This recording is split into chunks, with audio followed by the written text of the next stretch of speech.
Welcome, everyone, to a special edition tonight between Nickel City Mafia, Go Bills podcast, and Red, White, and Bills. This is the first time we're ever streaming to 3 YouTube channels at the same time. This is going to be a lot of fun.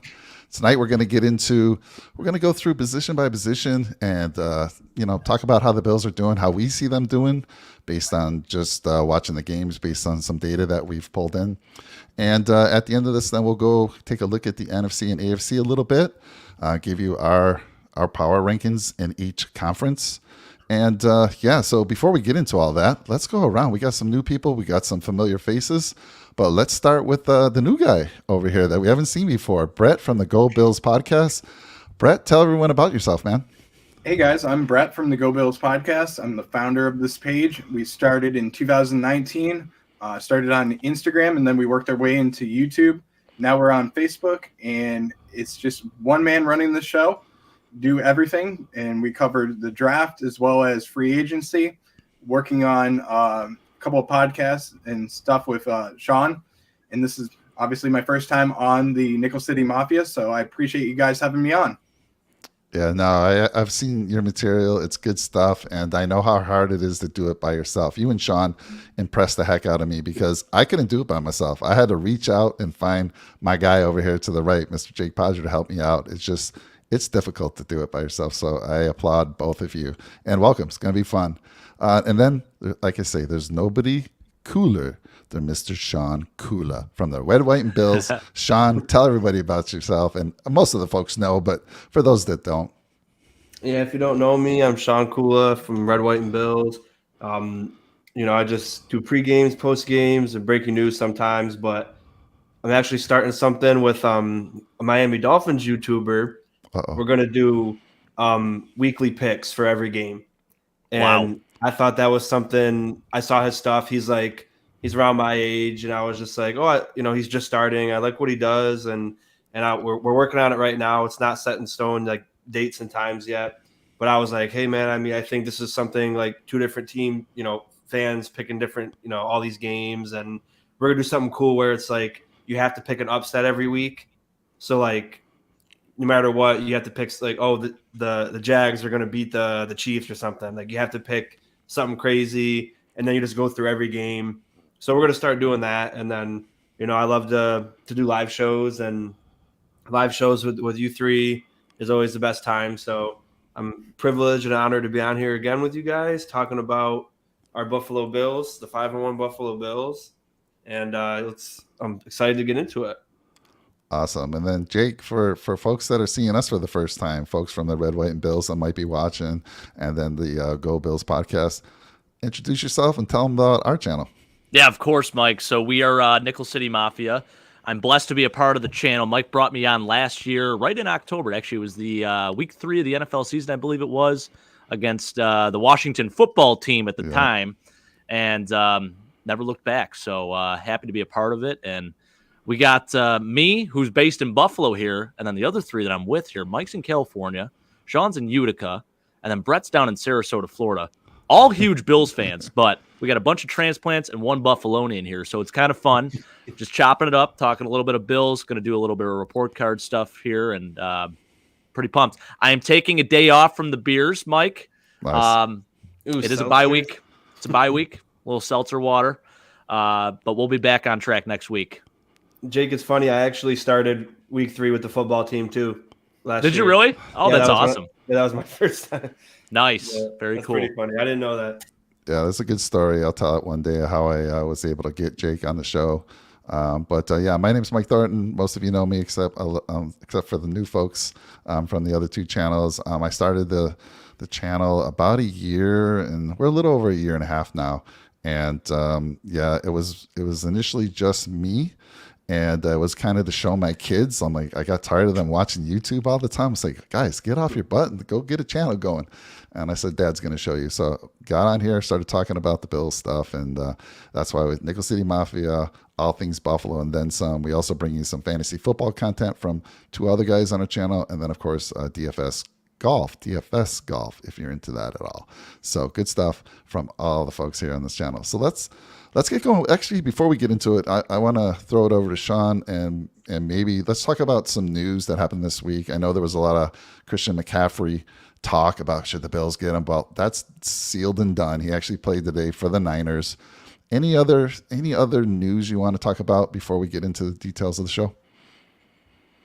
You go ahead, Brett, if you got something. Yeah. I mean, I would love to bring up again the Odell Beckham rumors that are going around. I mean, there's a lot of talk about possibly him coming to Buffalo. I know Von Miller is advocating that he is coming to Buffalo, so I'd love to hear your guys' thoughts on, do you think that Odell is going to come to Buffalo, or do you think he's going to play for like the Kansas City Chiefs or Green Bay Packers? Where do you think he ends up going? Well, I don't think he'll come just because I don't think we have the extra. He wants a deal. Apparently he wants a couple years. That's what the Rams didn't want to do. 2 years in a row with the ACL injury. And then he said the deal was, disrespectful to him. And I was like, well, what do you think you're going to get from us? We still got to pay Poyer and Edmonds and Oliver and all these people. So, I mean, unless he's like, well, I wanted more from the Rams because I'm more of a focal point to that offense. But for Buffalo, I'm going to be important, but they're not going to heavily rely on me. So maybe I'll take less money. It's I don't think we will. It'd be cool. It'd be awesome. But for me, I just don't think so. Yeah. What do you think, Jake? I think there's something to be said about just the chemistry that we have right now, first off. And I get Isaiah McKenzie had a tough game last week, and a lot of people are already calling for his head, which I think is ridiculous. I mean, I'm more than willing to give that guy the benefit of the doubt. I mean, he's been playing great up until that point, really. I mean, he went out with a concussion against the Ravens, missed the game against the Steelers, came back last week and really struggled against the Chiefs. And I'll even give him a pass on that fumble because it wasn't really supposed to be a pitch out to him. It was supposed to be a screen to the left, so he wasn't really prepared for it. Obviously, no excuse. He had a bad game. So I think with that going down last week, there was even more push for us to go out and sign Odell Beckham. But you're also forgetting Khalil Shakir. So I just think we have a lot of weapons right now. Our cap room is limited. We have to pay other people. And from what we've heard with what Odell would probably want, I just don't know if it's the right thing to do right now. And I think there's something to be said about disrupting chemistry. So I'm all for, if we sign him, that's great.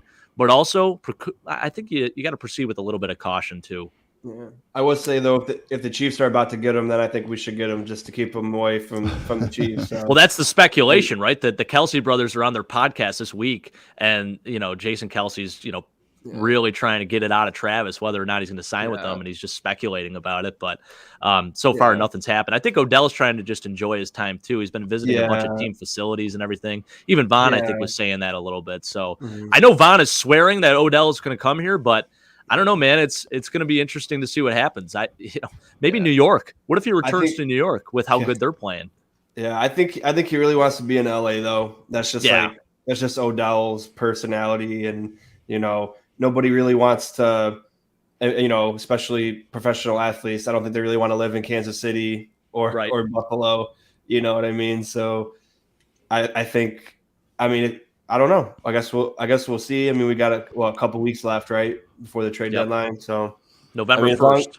So actually, not that long. Go to Kansas City and make a difference, then.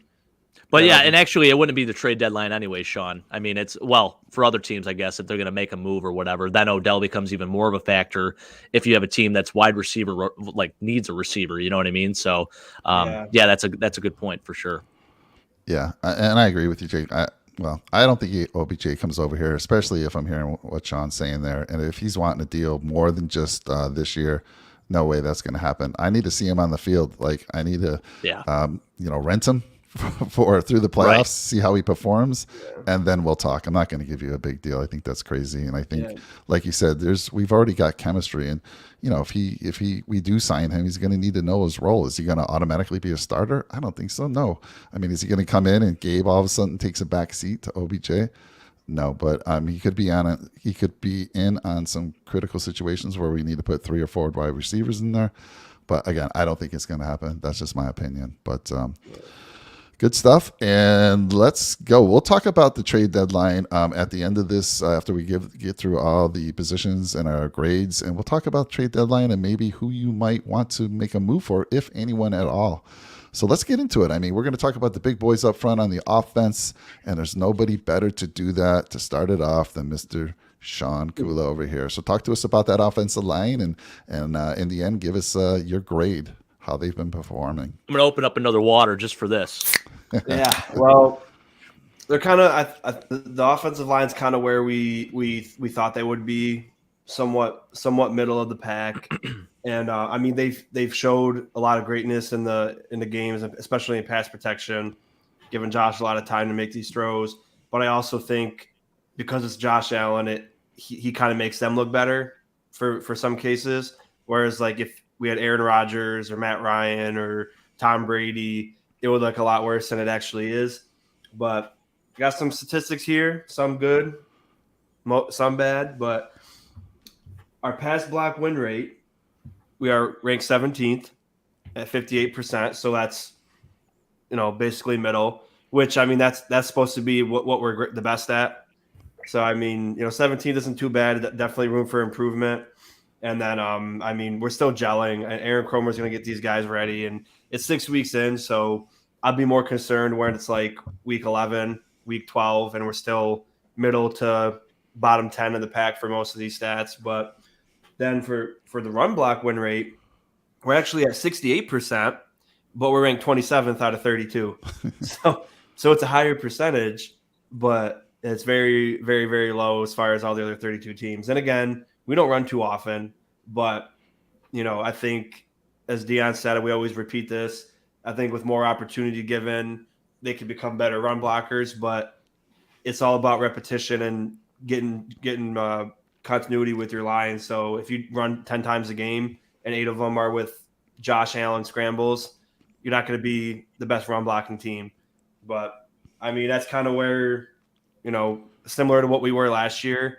Pass blocking, I'm a little bit surprised. I thought we were a little bit better than that, from the eye's view. But out of 32 teams, we're ranked 22nd overall as, pass and run blocking together. So, I mean, that's not that great. And that's going to be another issue. It was the same thing as last year. What did I say week 1? We're going to go as far as the offensive line takes us. Not even Josh Allen. It's not even how far Josh Allen takes us. It's the O-line. So there's definitely room for improvement. And I definitely think it's gonna happen. It's just, Mitch was out a little bit. Spencer Brown, we're still giving him the benefit of the doubt because of his injury preseason and a surgery. And he's been very disappointing. And then Ryan Bates is, I was the first one to say, let's not be so gung-ho to give this guy a big guard contract when he played 4 good games out of the season last year. Yeah, there were important games, and they were near the tail end of the season, and the line looked better overall. But, we were in a fight with the Bears for him. We gave him, what was it, $5 million a year, $6 million a year almost. And, he's not really playing like that, unfortunately. But he's another guy that works hard, and I think he's going to turn the corner too. And then I got their PFF ranks, all 5 of the starters. Mitch is 19th out of 36. Bates is 51st out of 75. Saffold, who's my biggest letdown so far in the offensive line, 67th out of 75. Dawkins actually dropped. He was in the top 10 for most of the year. He's now 17th out of 73. And then Brown's 57th out of 73. So, I mean, they're all near the bottom except for Dawkins. I mean, I think he had a bad week, which propelled, because PFF, they grade every game put together. So out of the 6 games, they got Dawkins listed as a 17th overall. So he's really good in pass blocking. He's in the green for pass blocking. Run blocking, he's in the 60s with like just above average player. That's how they go about, their percentages.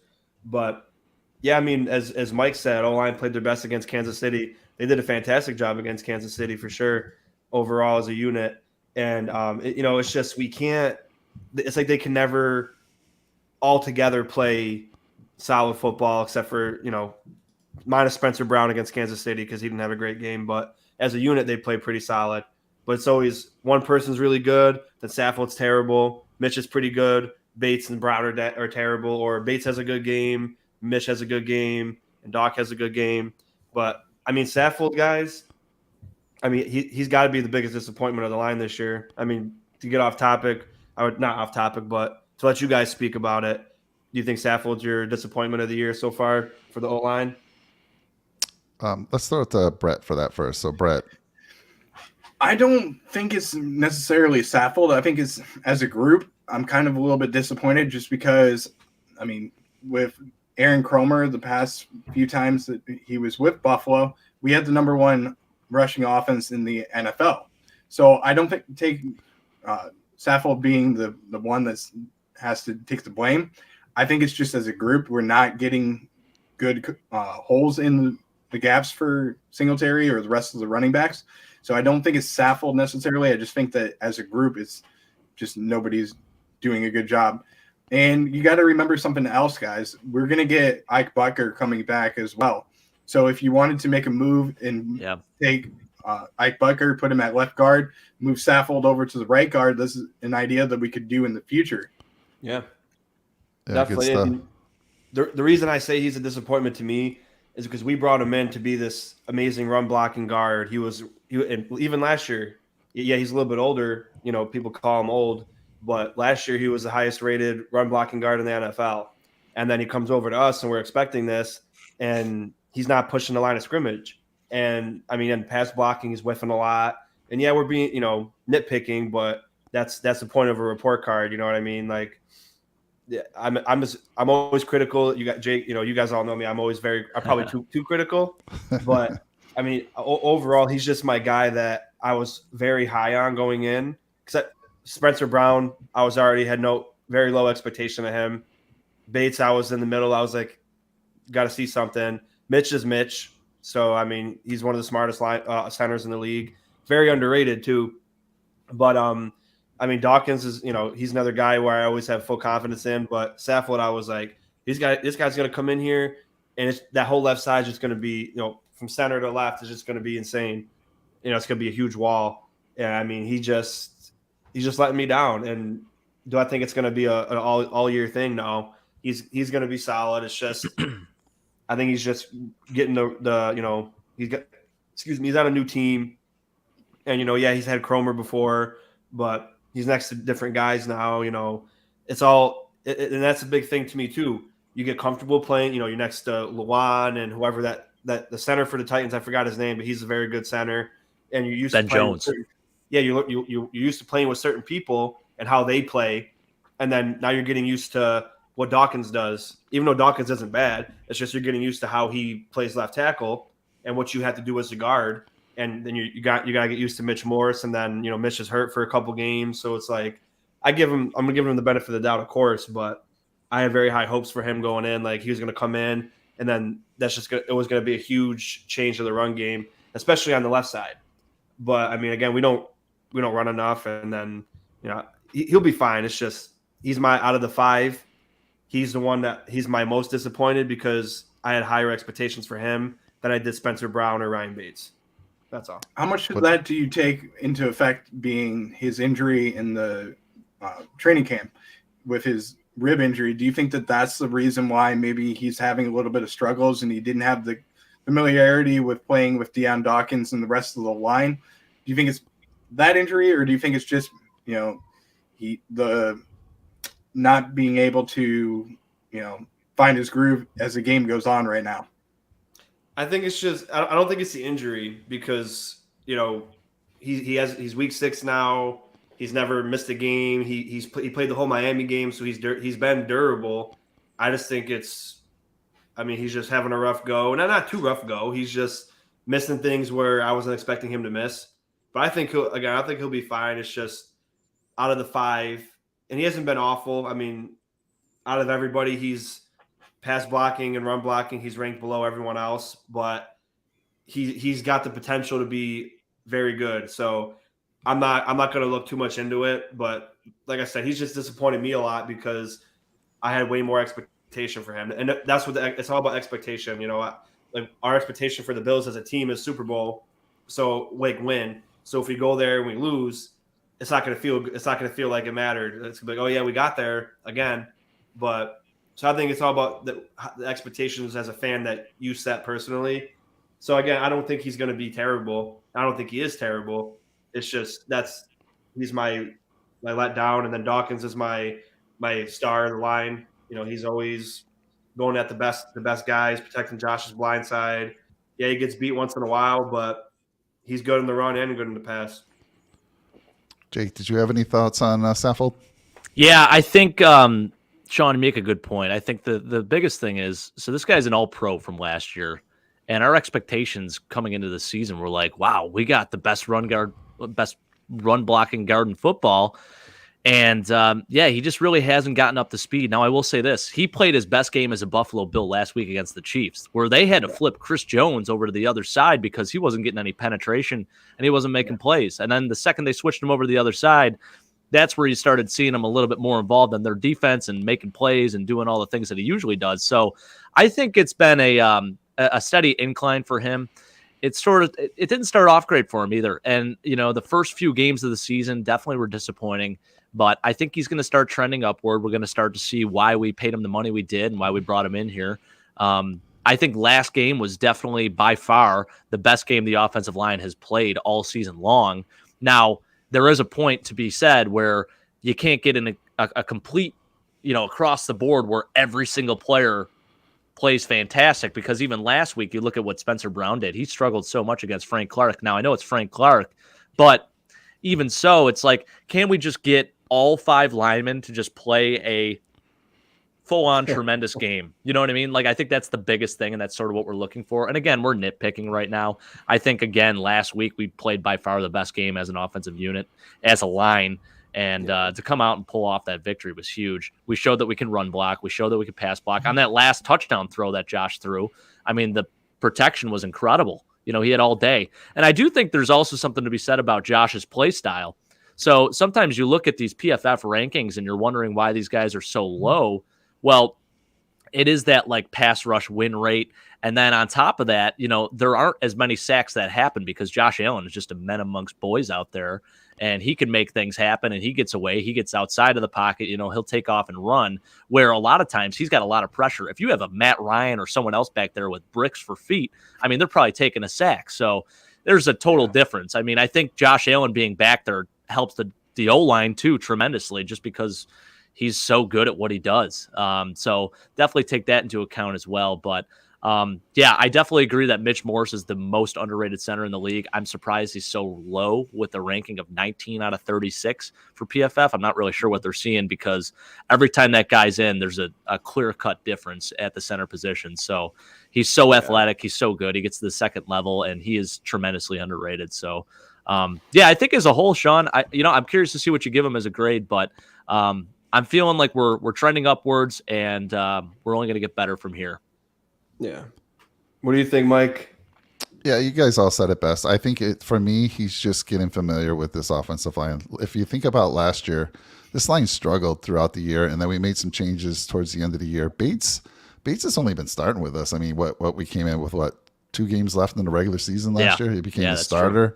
You got Spencer Brown, who kind of got a late start into training camp. He had coming off that back surgery, which I was going to ask you. I'm assuming he's the weak link. If you were to choose one weak link on that offensive line, to be him now. But I mean, I think it takes time for these guys you got a new offensive coordinator as well. You got Aaron Cromer coming over. So all of them are kind of adjusting again. And like you said, last week was their best game. I think it's only going to get better. I'm not so worried. Like you said, Sean, I think you're going to start seeing him continue to go upwards, like Jake was saying as well. Yeah, 100%. And, for the grade, it was, it's hard because, it is kind of being nitpicky. I wanted to say C+, but because of the Kansas City game, I'm going to go B- because we're hopefully trending up in the right direction. But I mean, there's been times where they were way below a B-, but they've also played pretty good most of the time, especially given Josh time and in key situations. Because last year, there was times when it was third down in a big spot, the Jacksonville game, Tennessee game, where you needed a block and they failed miserably, and then we lost because of it. That 4th and 1. I mean, Josh did slip, but Dawkins got blown the hell up by Jeffrey Simmons. So even if Josh didn't slip, he would have got tackled anyway. And then that Jaguars game, not even counting the Gabe Davis drop wide open with 20 yards of separation that could have won the game. But on third down, Darrell Williams gets holding a holding call and brings it all the way back even more. And then the next play, he lets up a sack, and then you lost. So it's like there's big spots last year where we lost heavily because of the O-line missing big plays. And then this year on big passing downs, i.e. the Dawson Knox catch. Last year we probably would have given up a sack on that play. But they did a great job, Saffold and Dawkins especially on that left side. And then we got a couple wins because of overall how the team's playing. But I'm going to say B-, but it was very close between being a C+ and a B-. What do you think, Brett, with the grade? I love the grade. I think it's exactly where they are. I think they're trending in the right direction, especially in the Kansas City game. I think they did an excellent job. I think that they're going to get a lot better, especially getting used to the Aaron Cromer offensive line scheme. And I would love to see just a little bit more from Saffold as far as when we had Richie Incognito with the Bills being that swing guard. I'd love to see some plays where we get Saffold rolling out and then have him be the lead guard and pushing the pile as far as we can. And I think that that's going to be the way that we go, especially with Singletary being the starting running back. I think that that's if you can get him out front and blocking for Singletary, he's going to be elusive and we'll have some bigger plays from the run game. Oh yeah, he'll add to his yardage. Yeah. It's not looking good for you, Jake. Absolutely. Maybe some James Cook, James Cook yards could be thrown into there too. I would say this. I mean, we have one of the most athletic offensive lines out there, and I 100% agree, Brett. I think you gotta start using that athleticism that some of these guys have. I mean, you're talking Roger Saffold; he's super athletic himself. Mitch Morse, how often do you see a center pull? I mean, that's just amazing what we can do with some of these guys, and I would like to see a little bit more of that. We started seeing a little bit during the KC game, and it was our best running game by a long shot.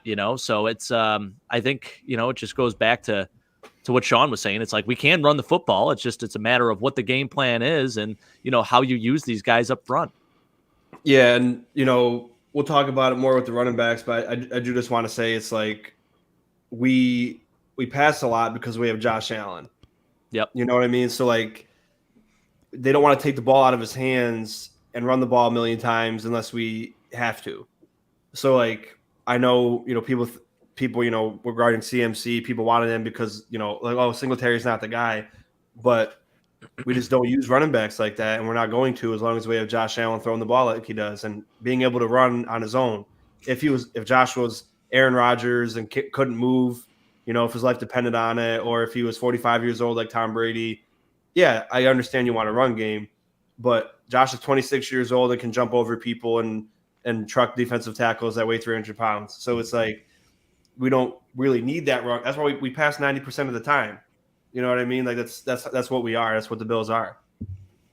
Yeah, I think you gave him. I agree with your assessment there, Sean. B-. I think that's more than fair grade there, and I think they're only going to get better as the year goes on and they get used to one another.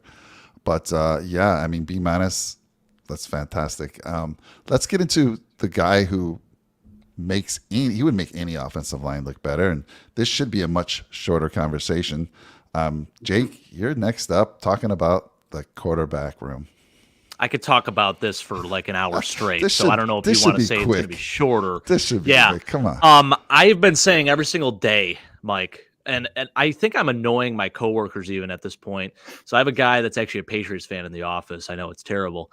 And every single day I talk about how much I love Josh Allen, and every game he does something that's even more spectacular. And I don't even know how that's possible because everything this man does, it's incredible. I mean, we have the best quarterback in the NFL. There's no doubt about it. He is the MVP of the NFL thus far. And if you say otherwise, I don't know what type of game or what type of football you've been watching. You could maybe make an argument for Pat Mahomes, but we just took down Pat Mahomes. So I think you throw that out the window. I mean, Josh, I'll just read a couple stats here for you too, if you want to be a statistics guy. 1,980 yards. He's averaging 330 passing yards a game, 17 touchdowns, 4 interceptions. And I'll put an asterisk next to a few of those interceptions. A couple of those were drop passes that turned into interceptions. I think 2 of them were specifically. Yep. The other 2 were kind of tough, but hey, it happens every once in a while. He's just trying to make a play. He's a gunslinger. The guy can make things happen when everything looks like it's going totally against us. He'll run 10 yards back and run outside the pocket and look like he's going to maybe go out of bounds or fumble it or something like that. And he still manages to keep his eyes downfield, and he throws a dart, 60 yards the other way. And it's just unbelievable that this guy just continues to get better and better as we go on into the season here. And then the cherry on top was last week when he hurdles Algerius Sneed, or it was Justin Reed. It was Algerius. Was it Algerius the year before? I think it was Sneed last year. And then yeah, it was. You're right. It was Justin Reed this year. Yeah. So again, I mean, I just don't know how he continues to do it, but he finds a way. He's the greatest thing to ever happen to this franchise. And I don't care who, you could put him up against any Bill in the history of this franchise. I don't know if there's ever been a more exciting player. I mean, OJ was exciting, Mike. Jim Kelly was exciting, but this is a different type of exciting for us. I mean, he's at the quarterback position. He's a man amongst boys. Every single game, he does something to basically just show the other team that he's better than all of them.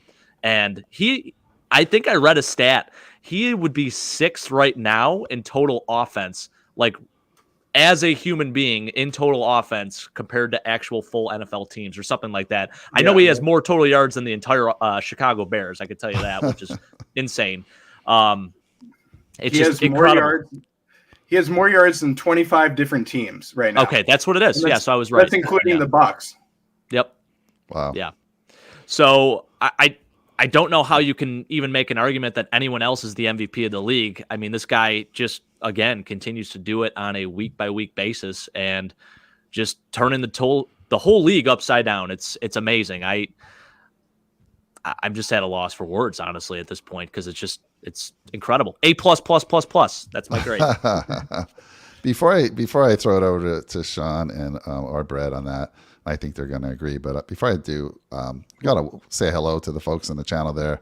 We got Big L out there. Tom, good to see you. Kenny, and Mike Hart. Good to see you guys out there. And I know there's some others. Don't be shy. Interact with us. We want to hear where you're from. And, we love meeting new folks. So we appreciate you. And if you're new to the channel, please give all our channels a like, comment, and smash that subscribe button for all of us. We greatly appreciate it. So let me throw it over to you, Sean, real quick. Is there any doubt A+? Do you have any difference of opinions? By the way, also in the channel, please give us your grades as well as we're going through it. So we gave the offensive line a B-. Jake's given the quarterback an A+. Throw your grades out there as well. Sorry, Sean, you're next. No, I was actually going to say the same thing before I started anyway, so you read my mind. But I mean, yeah, obviously he's the runaway MVP. What's bothering me is people are still saying Jalen Hurts is up there, even though he's got 4 touchdown passes and 4 rushing touchdowns. And it's the only thing I'm thinking of, last year, Tom Brady smoked Aaron Rodgers in every single quarterback statistic, and Aaron Rodgers still won the award. And I'm thinking if the Eagles go 16-1 or 15-2 and we go 14-3, that they might pull some dumb crap saying, oh, well, they had a better record, even though Jalen Hurts had 30 less touchdown passes and he rushed for 1,000 yards. So that's the only thing I'm concerned is I think that eventually they're going to try to pull some BS on Josh and be like, yeah, he didn't deserve it because Jalen Hurts led a team to a 16-1 season and all this bogus stuff. But he is by far and away the best quarterback in the NFL this season. Mahomes is the second, obviously, but I'm not saying Allen surpassed Mahomes because Mahomes still has the hardware. But as far as play goes this season, an MVP, Josh Allen is the runaway, and he's already got the MVP tiebreaker as well as the team tiebreaker over the Chiefs and Mahomes. So I don't think it's even close with Jalen Hurts. Jalen Hurts can't throw the ball like Josh. He can't make reads like Josh. He can run the ball, but, I mean, you got to be able to pass too. But, yeah, Josh, he still doesn't have a ceiling yet. We still don't even know what it is. So that's just the beauty of it. I'm enjoying the ride. I don't care that he's hurdling over people and bodying D tackles and linebackers. He's going to do that for as long as he can, and then he's going to evolve even more. So that's the thing about Josh. He's always evolving to a point where we still don't even understand when he's going to stop evolving. So, I mean, I think Stephon Diggs makes a better case for MVP than Jalen Hurts. Yeah, you agree. You could say that. Yeah. You could say that for sure. We got Big Al saying the line, he gives him a B, quarterback A++. Look, do we have to come up with a new grading scale for Josh Allen? I mean, A+ is the top of the scale, but you guys are throwing out a plus, and maybe we're going to have to go plus. I don't know.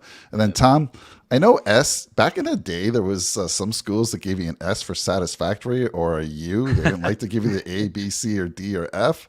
So translate that S to me for me, please. Let me know what that translates to.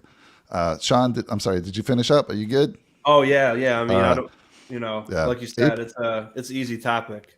Yeah, A+ for me, and then Brett. I mean, you said it best. I give him the satisfactory award. I mean, he's got it for me. Like you said, you have to have a new scale based off of him, and I think it should go based off of how many people he's hurdled. So that has to be the scale right there. Yeah. And right now, he is at the top of the list. He's on the Mount Rushmore. He's going to be the MVP this year, in my opinion. I don't think there's anybody that's in the same category as him. I mean, this is, like you said, the best thing that has ever happened to Buffalo. I got my Josh Jags. I'm so happy to get them. Nice. I mean, I'm thrilled with that. They're coming in on Amazon right now. So happy with that decision to get them. And I mean, there's nothing more we can say about him. He's an A+, and he'll be an A+ for as long as he is in Buffalo, in my opinion, because he is the best thing that's ever happened to Buffalo, and he represents the city very, very well.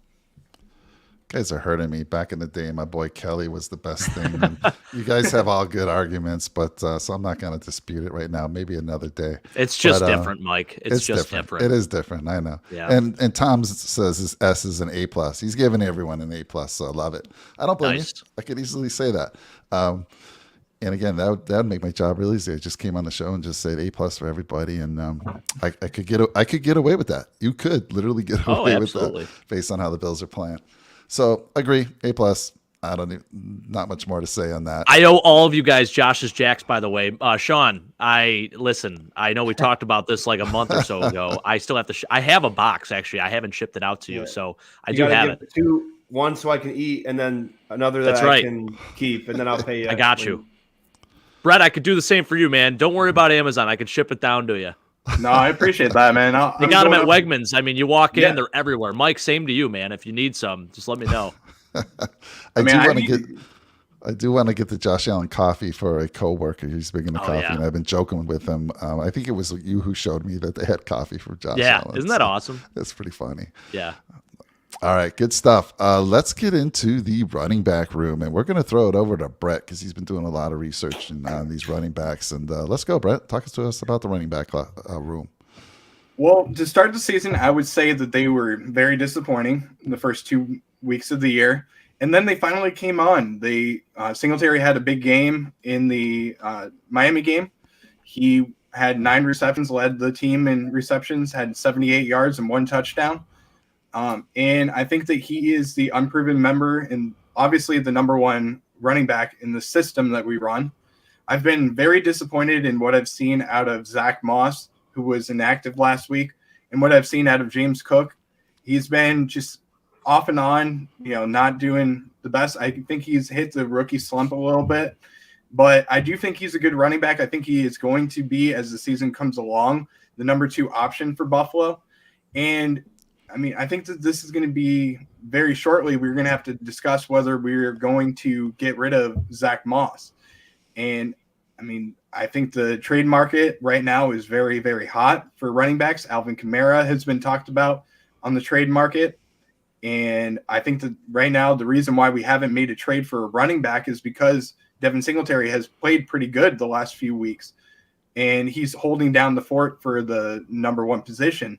So I think that as the season goes along, we're going to use him as is in about an 80% role, and then have Cook come in for the other 20%, or Moss come in for maybe 10% and split that up. But I really like what I've seen out of Singletary, and I think that as the season comes along, he's going to have bigger runs, especially with defenses trying to stop Josh Allen, who obviously is the MVP. I think that we're going to see him go for maybe 1,000 to 1,100 yards as the season goes along. Is that just rushing yards or total yards? That's just rushing yards. I think rushing yards. I think he's going to go for 1,100. I really do. I think You're that. done, Jake. I mean, Yeah, I I'm think toast. I think what Buffalo has done, especially this year, is I think that they have worked on what worked for them last year and what can they do better this year. And one thing that we saw last year is in the Kansas City game, Devin Singletary had a big game in the first half, and then we stopped utilizing him. And that's where we fell short. That's why we potentially lost that game. I mean, you could say that we played against Patrick Mahomes and Travis Kelce and Tyreek Hill. But if we just would have ran the ball a little bit more, I think that that's the biggest reason why we lost that game. So I think that he will evolve as the season comes along, and you're going to see him being utilized in more and more roles, having more and more snaps. And if I'm Sean McDermott, I am preaching to keep him on the field because he has done so much, not only in the run game, but in the passing game as well. And he's been the security blanket for Josh Allen. Yeah. And I think Josh, I mean, going off script a little bit, Josh has looked different from the past years where he's trying to throw the ball down the field as much as possible. And now he's relying on that check down, and he's looking for a Singletary as well as the little check downs to different receivers as well. So I think he could go for 1,100, rushing yards and have a really good season. Yeah, I'm loving everything you're saying right there. Jake and I, again, I say this every show. We have a bet. I said that Singletary would have more total yards this year. He took Cook, and there's a big dinner on the line for this. And right now I'm feeling very comfortable, and I'm already starting to look at plane airfare back to Buffalo. So I'm going to get that ahead of time so I can enjoy that. But anyhow, Jake, let me throw it to you real quick about that. First of all, sorry, why don't you give us your grade there? So my grade for them as a group, I mean, I would say, first of all, and I'm not including Reggie Gillum in this group. I'm just going to include the running backs, and then I'll go with Reggie Gillum. I think the group as a whole is about a B right now. I think that they have a lot of improvement coming their way, especially with the offensive line opening up holes for them. I think that they will become A- by the end of the year. Wow, cool. I love that. And then what do you think about Gilliam? As far as Gillum, I love what I've seen out of him as a whole. I know that Jake and I were talking behind the scenes, and we talked about him. He told me to give him a good grade, so I'm going to give him a good grade. I like what I've seen out of the passing game from Gillum. I really do. I think that he is going to be another asset for this offense, and he is an athletic fullback. He looks really, really good, and he's evolved in the offense this year.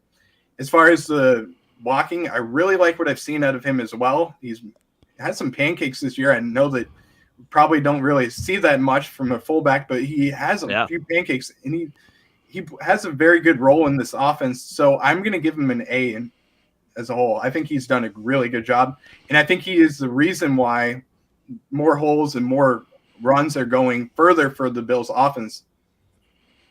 Yeah, and they've gotten him included in the passing game. But Jake, I was going to throw it to you before he gave his grade, so now I'll throw it to you real quick. Your boy Gilliam, I believe you've paid Brett to say that, but I mean, I think Gilliam has told you that, hey, if you give me, you promote me, I'm going to send you an autographed jersey. But talk to, tell me about the grades that Brett gave out there. Well, we'll leave that open. I mean, we'll leave that open for discussion. If Reggie ever sees the show, would definitely appreciate that. I don't know if you guys saw it too. So on Von Miller's podcast, he was talking with Stephon Diggs, and they were talking about whose sister or whoever it was it Von's sister or Steph's sister, and what teammate he would let date their sister. I think it was Steph's sister, right? Yeah.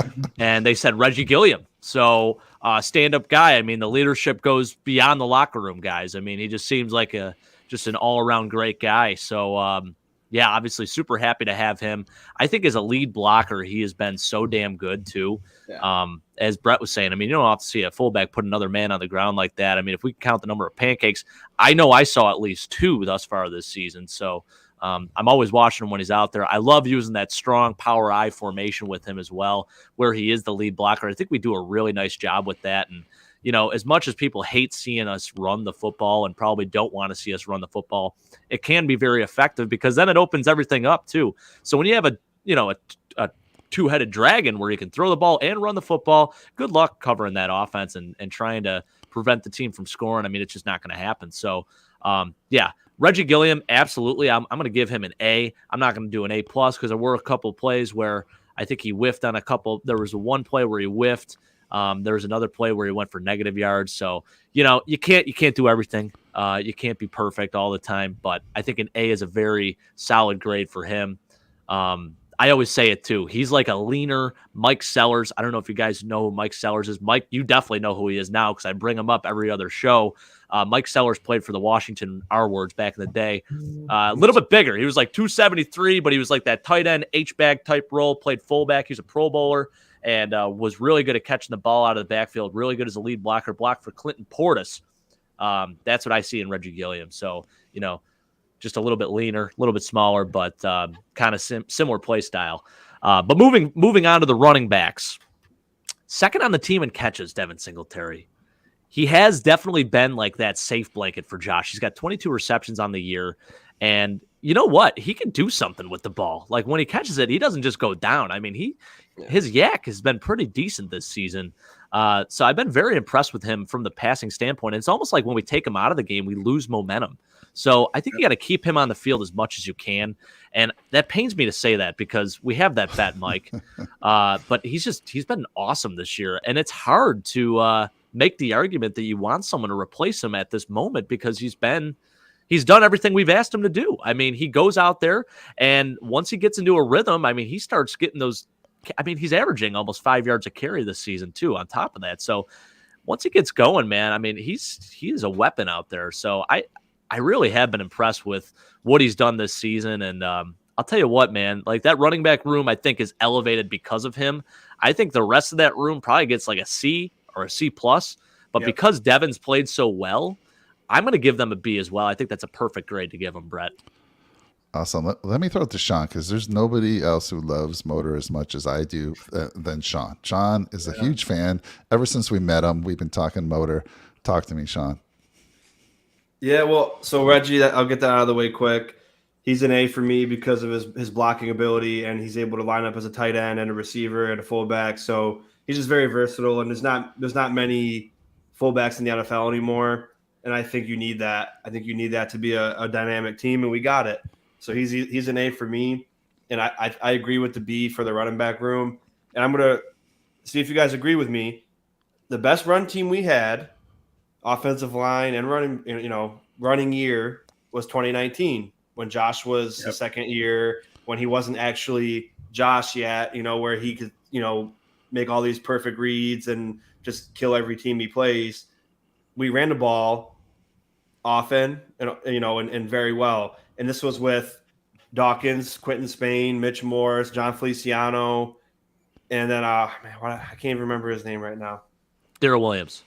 Yeah. Wait, this 2019 you're saying? Yeah, I can't remember. Brain fart. Let me think here. So 2019. Oh no, it wasn't Tynesecki. No, it wasn't Tynesecki. Tynesecki was on that team though. Tynesecki was on the team, but he wasn't starting at right tackle. Who was it? Oh. That's how quick we forget years. It was Nasecki, and then he was splitting time. Oh my gosh, who was it with? This is gonna kill me too. Well, regardless, Jake, you look it up while I'm continuing. I'm gonna be really upset when I find out who this is. It's gonna be somebody really easy. But it was Cody Ford. Oh yeah, Cody was the right tackle. Exactly. You're right, Brett. You're right. That's Sean's boy too. How do you forget that? How can you forget that?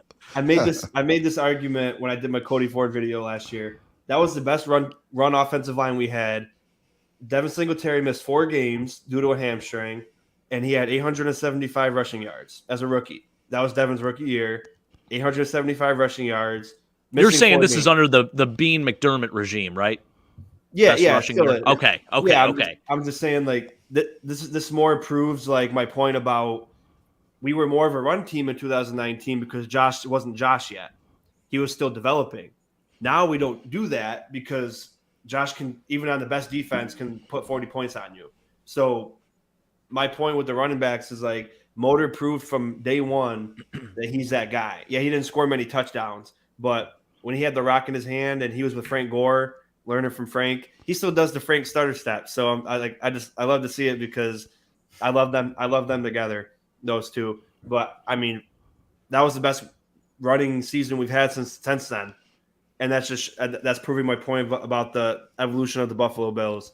We're not that much of a run team, so like, do we need to go out and get a Christian McCaffrey or an Alvin Kamara or any of these guys that are great running backs when we don't utilize the running backs in the same light? But Devin Singletary, man, people, not you guys, but like people all around in Bills Mafia, they think he's just so disposable. Like, oh yeah, I mean, we don't really need him. Like, let him go to free agency. He's gonna demand too much money. I'm like, the reason why he won't demand too much money is because of his production that he put out on the field, because he didn't get a lot of opportunity. He's not going to demand $8 million a year. He'll probably be in the four range, 4 to 5, and you could easily sign him back. And look what he's doing. He's catching the ball. He's running the ball well. His career yards per carry is 4.7. That's almost 5 yards a carry in his career in 4 years. Mike says, shows how forgettable Cody Ford was. No, I was just having a brain fart. I do that like all the time. But look at Cody. Did you guys watch the Cardinals game? He played a pretty good game the other day, I gotta say. They highlighted Cody Ford all night. They said, look at that block by Cody Ford. Look at that seal, how he sealed that edge. Look how he sealed the inside to get the running back into the touchdown. Like Benjamin, man, he had a hell of a day because of Cody Ford.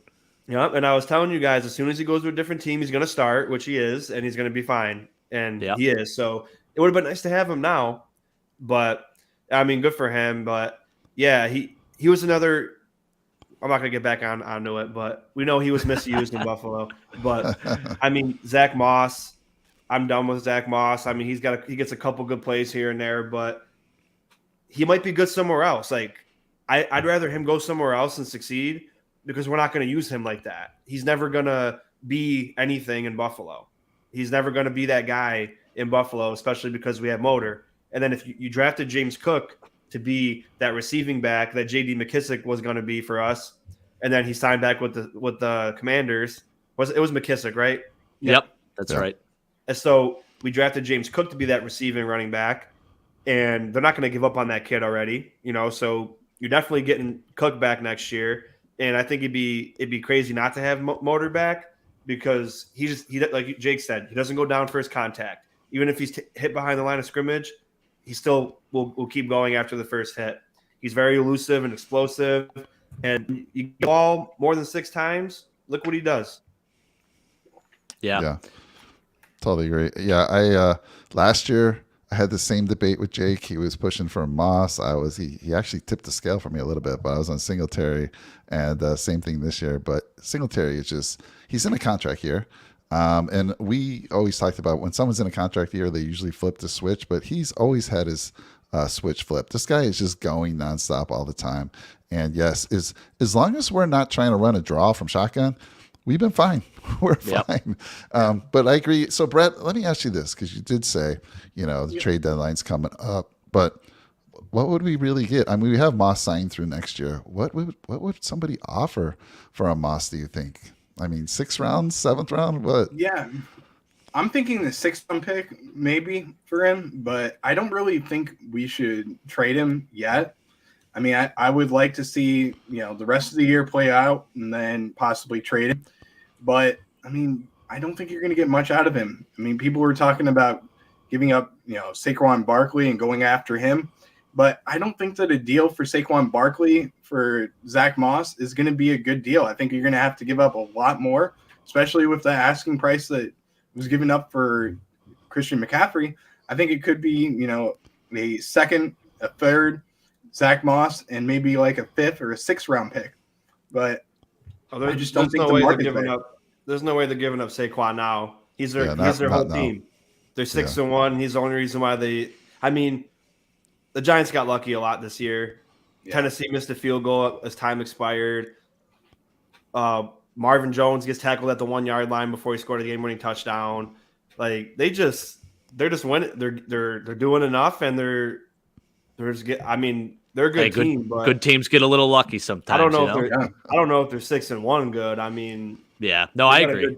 They got a good defense, but they got no quarterback and they got no weapons besides Saquon Barkley. So that luck's going to run out. But there's no way they're giving him up now, especially after he's been balling out. I mean, if they were 1-6 and he was balling out, he already would have been gone. But there's no way they're going to give him up now. And I don't think anybody wants Zach Moss. Right. Would you guys? I have a question then. Would you guys consider trading Zach Moss and like a draft pick for a guy like James Robinson or Antonio Gibson? I mean, James Robinson had like one touch all today, put up a goose egg on my fantasy team, which I'm still pissed about. But I've seen a lot of tweets of people calling for James Robinson. So that's a guy. And then Antonio Gibson is another guy who, obviously it seems like his job has sort of been, he's taken a back seat. He did catch a touchdown today, but he's sort of taken a back seat to Brian Robinson in Washington down there. Yeah. What do you think of that? Honestly, I'm good. I'm good on running backs. Like, okay. I mean, just because we just don't use them like that, and like, I know, people they really wanted Breece Hall, but the only reason why Breece Hall is getting, if we drafted him, it'd be the same thing. 6 carries a game, 7 carries a game, one game where you get 15. The Jets use them too as a lot because they don't have a quarterback that can throw the ball. They don't trust people. Right. They like to say that they trust Zach. All the Jets fans that I watch on YouTube, but they don't trust Zach Wilson. The coaching staff does not trust Zach Wilson. That's why they're running the football. Yeah, and that's why they're winning these games because they're running the football and playing good defense. That's not gonna in 2022. That doesn't win you a Super Bowl, but they're gonna win these games. And Zach Wilson's gonna have to win them games against Josh Allen. Guys against like Patrick Mahomes and Justin Herbert. He's going to have to win these games and Joe Burrow in the playoffs if they make it that far or just a big game. And, we just don't use running backs like that anymore because we have that guy at quarterback. And, it'd be nice to have anytime we wanted to just run the ball and run it 15 times, 20 times with the same guy. We just don't do that often. But that's why I'm not willing to give anything up for a back because I love Motor and I just love what he does for this team, and I've loved it since his rookie year. I was like, that's a steal. That's a steal in the 3rd round, and he's been solid ever since. And if you notice, it's just the underutilization for him. Because again, 4 years, you're averaging almost 5 yards a carry. Get a guy. You're doing something right. Yeah, for sure. Yeah, I agree. You guys know I love Motor, so you guys said everything there is to be said here. Let me just go out in the channel here. We got Midnight Strikes Back. I like the name. First time I'm seeing you there, Midnight. A lot of mediocre football being played by mediocre teams. Bills and Chiefs, cream of the crop in the AFC. Absolutely agree. We've talked about that many times, man. Some of these primetime games have been a struggle to watch. Big L saying, let's pick up some linemen. We're going to talk at the end of this, Big L, about maybe some trades we may want to make before the trade deadlines. And then, oh, yeah, he's cropped. Yeah, I had you. I understood what you were saying there, Midnight Strikes Back. Good stuff. Again, if you're new to the channel, please make sure you comment, like, and smash that subscribe button for all our channels. You got 3 visits. You got to go head on over to Go Bills Podcast. You got to head over to Red, White, and Bills. And you got to head over to Nickel City Mafia, wherever you're watching this from. And we love the interaction, so thank you. So I know everyone's been waiting for this, the most exciting group. The guys were fortunate enough they gave this to me, so I thank them. We're going to get into the tight ends right now and the most exciting position on our team. So let me just say, first of all, it seems like Knox has been a little quiet, right? So I'm like, man, what's going on? I know he's had that foot injury, and I do believe that's a big reason where you're going to see some of these numbers that I'm talking about. But he's been a little quiet. He missed, we're through 6 games now. He's only played through 5. So what I did is I compared that to his, he played the first 6 games last year, but I only compared the 5 games from last year, the first 5 games, to these 5 games from this year. Now, obviously, the touchdowns are down, right? He's got 1 touchdown, and that's probably a big reason why we're struggling in the red zone. I mean, we got to utilize this guy more in the end zone when we get into that red zone. And we did on that huge game, touchdown against the Chiefs, which was the game winner. And we need to utilize that more. But let me just give you some numbers from last year to this year. So this year he's had 20 targets, 15 receptions, and 148 yards. He's only averaging 9.9 yards per reception and 1 touchdown, like I said. Of course, that was a huge touchdown last week. His snap count, though, is 271 snaps through the first 5 games. Compare that with last year, through the first 5 games. He had 278 snaps. So the snap count's still there. Last year, he had 23 targets through 5 games. He's only had 3 less this year. He had 18 receptions through those 5 games last year. So again, we're only 3 off. So it's not like, when you look at it and how quiet he's been, and I'm sure some fantasy football folks have been a little disappointed based on the big numbers that he threw out last year at 9 touchdowns. I really have to think that foot's bothering him. So again, the snap count's 271 this year to 278 last year. His average through 5 games for the average yards per reception was 14.5 last year. So that's up about 5, right? That's about 4.5. So, and again, last year he had that monster game against Kansas City. He had like 117 yards receiving. So it looks like, even though it feels like he might be quiet, it's actually very similar to last year, other than a huge game against Kansas City and the touchdown count, right? He had 5 last year, 5 touchdowns through the first 5 games. So that's the difference. And again, for me, I think it's really just that foot. I do think that foot, it's been a problem since day one. He missed the week because of it, and I think it continues to hamper him a little bit. I don't know what you guys think on that, so I'm going to ask Jake your thoughts on that about Dawson. Yeah, I would say the foot injury is definitely bothering him a little bit. You could tell. I mean, with how he's been utilized, you've definitely seen a lot more Quentin Morris, too. I know his snap count's pretty close to what it was last year, but let me say this. What a gem in Quentin Morris. I think he has been tremendous. I would like to see more involvement from him, too.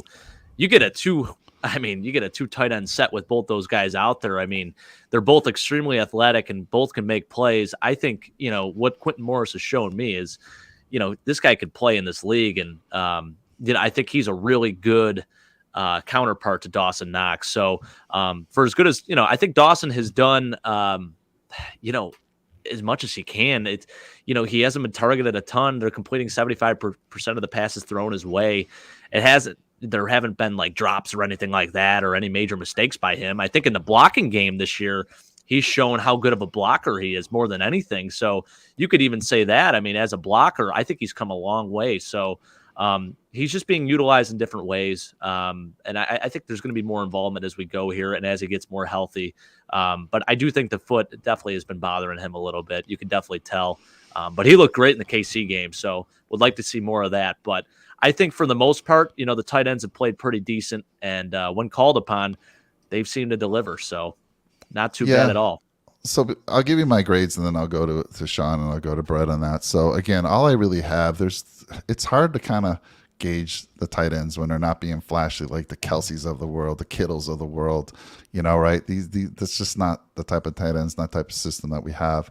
And they're all kind of, and again, we use PFF. I know Sean mentioned it earlier, Pro Football Focus. You can take it with a grain of salt. There's some things I look at with PFF, and I think, Jake, you mentioned it earlier. I look at it as like, where are these getting these numbers from? I know early on in the season, Mitch Morse was getting some ridiculous low grade. Our whole offensive line was. And, you have to question it sometimes. So this is kind of what I have to go off of.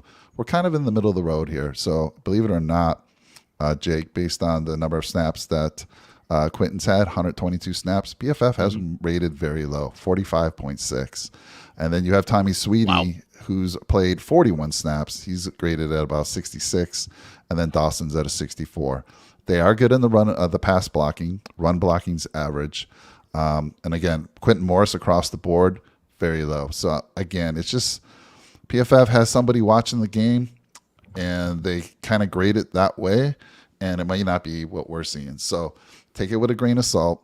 For me, the tight ends, they're not flashy. They're getting the job done. I can't think of any, like you said, Knox in the past has had problems with dropping easy catches. Haven't seen that yet this year, right? Haven't seen that. And having that he had a couple huge catches actually in the game against Kansas City. And again, made a nice catch for the winning touchdown. I'm a little bit older guy, and I'm a little bit harder old school grading. But based on these numbers, they're above average. I'm going to give them a C+, guys. I'm going to give them a C+. So I think that's fair. Let me throw it to you first, Sean, about that grade. Yeah, I mean, I think you're right, more than right to say that, and not that Knox has been bad or anything, but he does seem like a little bit held back by his foot. But he's going to be a really important piece to this team later in the season. He's going to make some big plays, and like Jake said, he's improved his blocking, incredibly. And I wasn't really high on Quentin Morris because I was like, man, we gave away OJ Howard. He got 2 touchdowns the first game of the year. I was like, I messaged Mike and I was like, well, there we go. But he hasn't done anything really since then, from what I know. But Quentin Morris, he's a nice young player. He's been pretty solid with blocking as well. And Tommy Sweeney, they love Tommy Sweeney. But I mean, C+ is fair. And again, we're doing a different style offense this year with the double tight end sets, and not that Knox. I'm not blaming that on Knox's production, but we haven't ran with 2 tight ends a lot, and now we have 3. We bring 3 every game, so it's just a matter of time before we start utilizing them, more and more throughout the season. Because you could use like Knox, like Shannon Sharp said it best. Knox isn't flashy like Kittle. I mean, you said it too, Mike. Not flashy like Kittle and Kelsey and Mark Andrews, but he's a solid tight end. He's improved his dropping. That was a big thing last year. He really, upped himself on not dropping easy catches because he was making hard catches and dropping easy ones. Last year he was doing, catching all kinds. And he hasn't gotten a lot this year from being quiet, but he's going to be a strong part of our offense near the end of the year. But yeah, Mike said PFF grading is dubious. The only thing about PFF is like that's all we have for analytics. It's not like baseball where there's mathematical equations to figure out statistics in baseball, figuring, Edwin Diaz is going to be good next year because of these 5 math equations that show he's going to be good next year. And then he is good. So it's like football, all we have for analytics is PFF. I don't know what they do for grading. That's why we like to dissect film and be like, okay, that makes sense. But I mean, it's hard for us as a fan to, because they don't even show the whole receiving core when you're watching it on TV. So it's like you have to try to focus in on a group, but when you're watching the game the first time through, you're trying to watch everything. So your eyes are going like this, and you're like watching Josh backpedal, then you're watching the line block, then you're watching this. So with the PFF, I would just watch the all 22s and then try to compare the grades, because I think that works out best for trying to understand what they might be looking at. But I mean, they could definitely be better for sure, but they're not as advanced as baseball right now. Yeah. Again, it's a tool. I mean, we're taking this along with what we see. We watch this team day in and day out, and I thought a C+ was fair. Let me ask you a question, Jake, because Big L's on the channel, and Big L, I want you to help me with this. If you came home from school with a report card and you had a C+ on it, how did Big L respond to that? Well, Big L, he would always tell me that he'd be lucky if his grades added up to what mine were. So I did get A's and B's in school, Mike. So I think everyone would be a little disappointed if I came home with a C+. Now, that is I think it's very inflated. I don't think my school that I went to was necessarily the toughest of all schools. I mean, I went to a private school, and, they're known for academics and whatnot, but we had more days off than a lot of other schools had. And then on top of that, I mean, our curriculum, people hold it to the highest standard, right? But I talked to some of my public school friends, and they had it a lot harder than me. So I can't really say that I'm a super smart guy when it comes to books. But like Big Al said, I mean, he'd be lucky if his grades added up to what I had. So I don't know if he'd be super happy, but he'd also be like, oh, C+, that's not too bad. So C+ for me, coming home to my mom, that was kind of like, all right, I'm going to be good. I'm not going to be grounded. I'm okay. Below the C+, we're going to have a conversation. Yeah, C's get degrees, Mike. C's get degrees. So again, it's above average, and I think there's a lot of room to improve. We're only through 6 games, and that number is easily going to go up as Knox gets healthier. As maybe we utilize Quentin a little bit more. Tommy Sweeney, I love the guy. He's the third guy in this in that group right now. So, but I'll tell you what, Sweeney has 100% reception completion percentage. 1 throw, 1 catch. Hey, let's go. Let's roll with that. That's beautiful. It is National Tight Ends Day too. I heard that today too. They had Greg Olson on one of the. It was on the Chiefs and the Niners. Niners, and Olsen was on there as the commentary, and he was loving it. They were talking about that. He was eating it up. So good stuff there. Brett, any agreement, disagree with the score, with the grade on the tight end room? I think they have a little bit better of a grade for me. But first of all, let's give a shout out to National Tight Ends Day for all these guys. Appreciate, I got to say, I mean, look at the gem that we found in Quentin Morris. Really like him, what I've seen out of him, especially as an undrafted free agent coming in and beating out OJ Howard, the guy that we thought we were going to pay $3.5 million to this year. Well, we did still, unfortunately. Well, we're still paying him, yes, but we're paying him not to be on the team, and we're paying him to be on the team and make the catches, which, hey, I'm okay with. That's fine. I mean, he's done an amazing job, stepped in, and has been a really good number 2 tight end for what the Bills run as a scheme. I wouldn't say he's a spectacular second tight end in the NFL, but I mean, I really like what I've seen out of him. He's done a really good job. And I do agree with you guys on Dawson Knox. I think that it is the injury with the foot. And I also think, considering everything that's going on in his personal life, I think that's also affected him. And that's something that we also have to consider, losing a brother. I mean, I can't imagine how much pain he's in right now. And, my thoughts and prayers are with his family as they're dealing with the healing of that. And there's never going to be an easy day that goes by with that situation. It's never easy to bury a brother. It's never easy to bury a family member. And, I think as the season goes along, and I love what Sean McDermott said in the locker room after the game. They said that his time was coming. He knew it was coming, and it's here now. I think he's going to get better as the season goes along. He's a great tight end. I love what he's done, and he deserves the money that he got from the Bills. And I think he does a really good job as a tight end. And I think he's going to have between, the same 50 to 60 yards per game that you normally see. I think the touchdowns are going to come down a lot this year, but I think that he is a really good end for the Bills. So B- as for the group for me. All right. If I look on the scale, C plus B minus, we're talking a couple of points, I think. Right. My dad would be happy with a B minus, but I mean, I came home with mostly C pluses, and he'd be thrilled with a C plus. Excellent. He knows that I would probably come down with, especially in college, a lot of D's, which I'm not proud of. I mean, I screwed around a lot in college.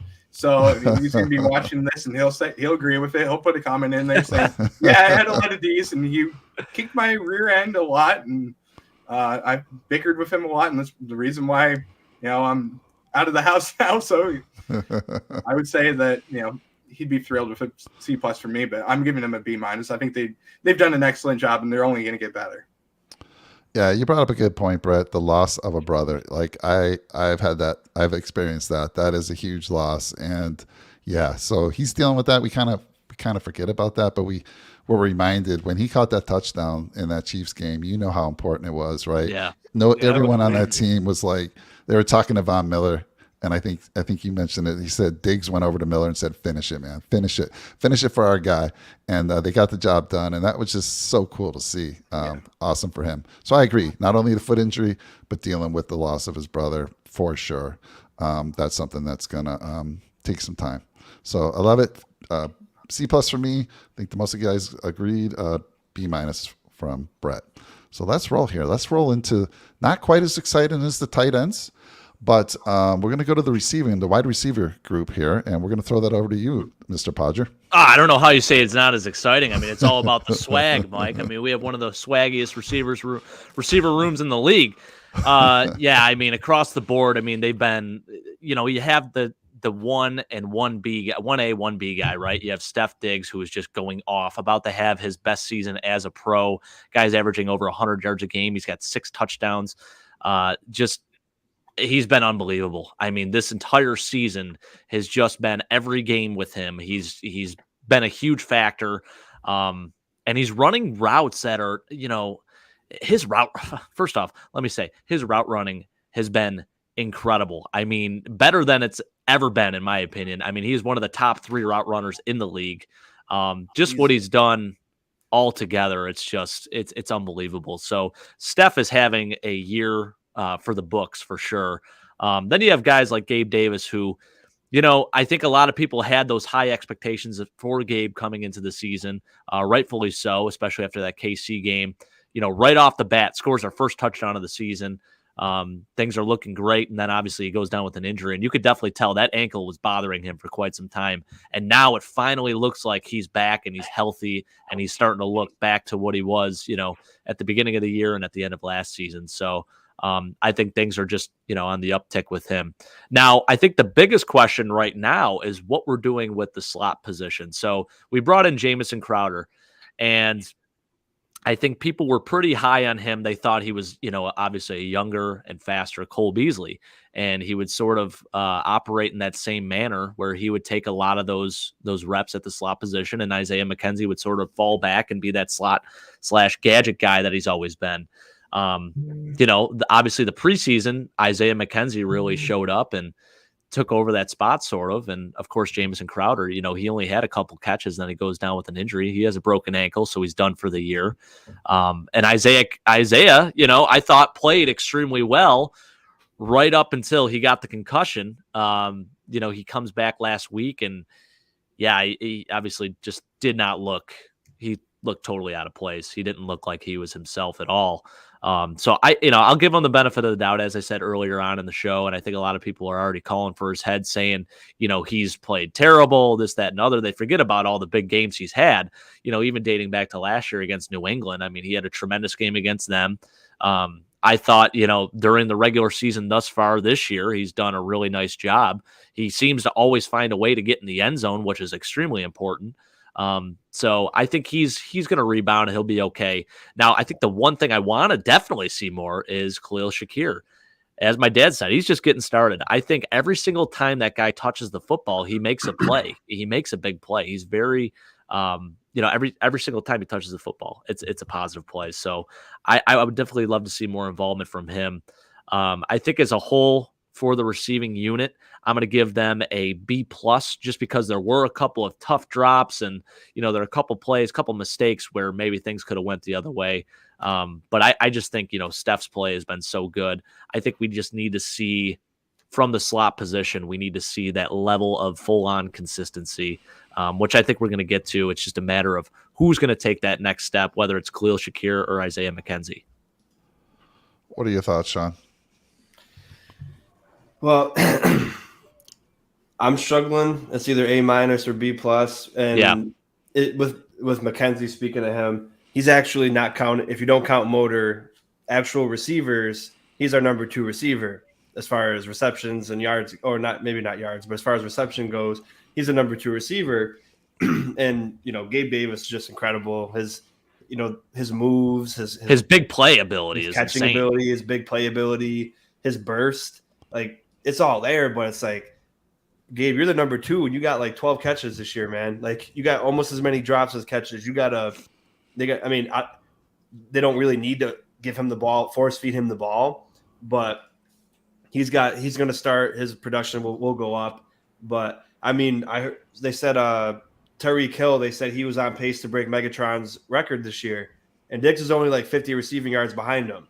So you could argue, obviously, that Diggs is also on pace to breaking Megatron's record. So that's just insane. It's an extra game, but Diggs is Jake, I agree. Diggs is by far easily top 3 route runner in the NFL. It's insane just watching him release, and oh my gosh, it's a thing. It's a work of art.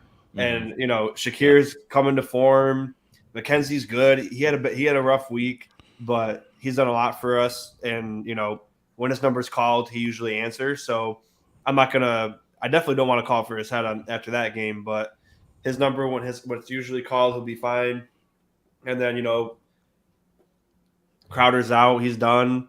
We'll see about Kumro when he gets back. But, I still want to see a little bit of Hodgins, too.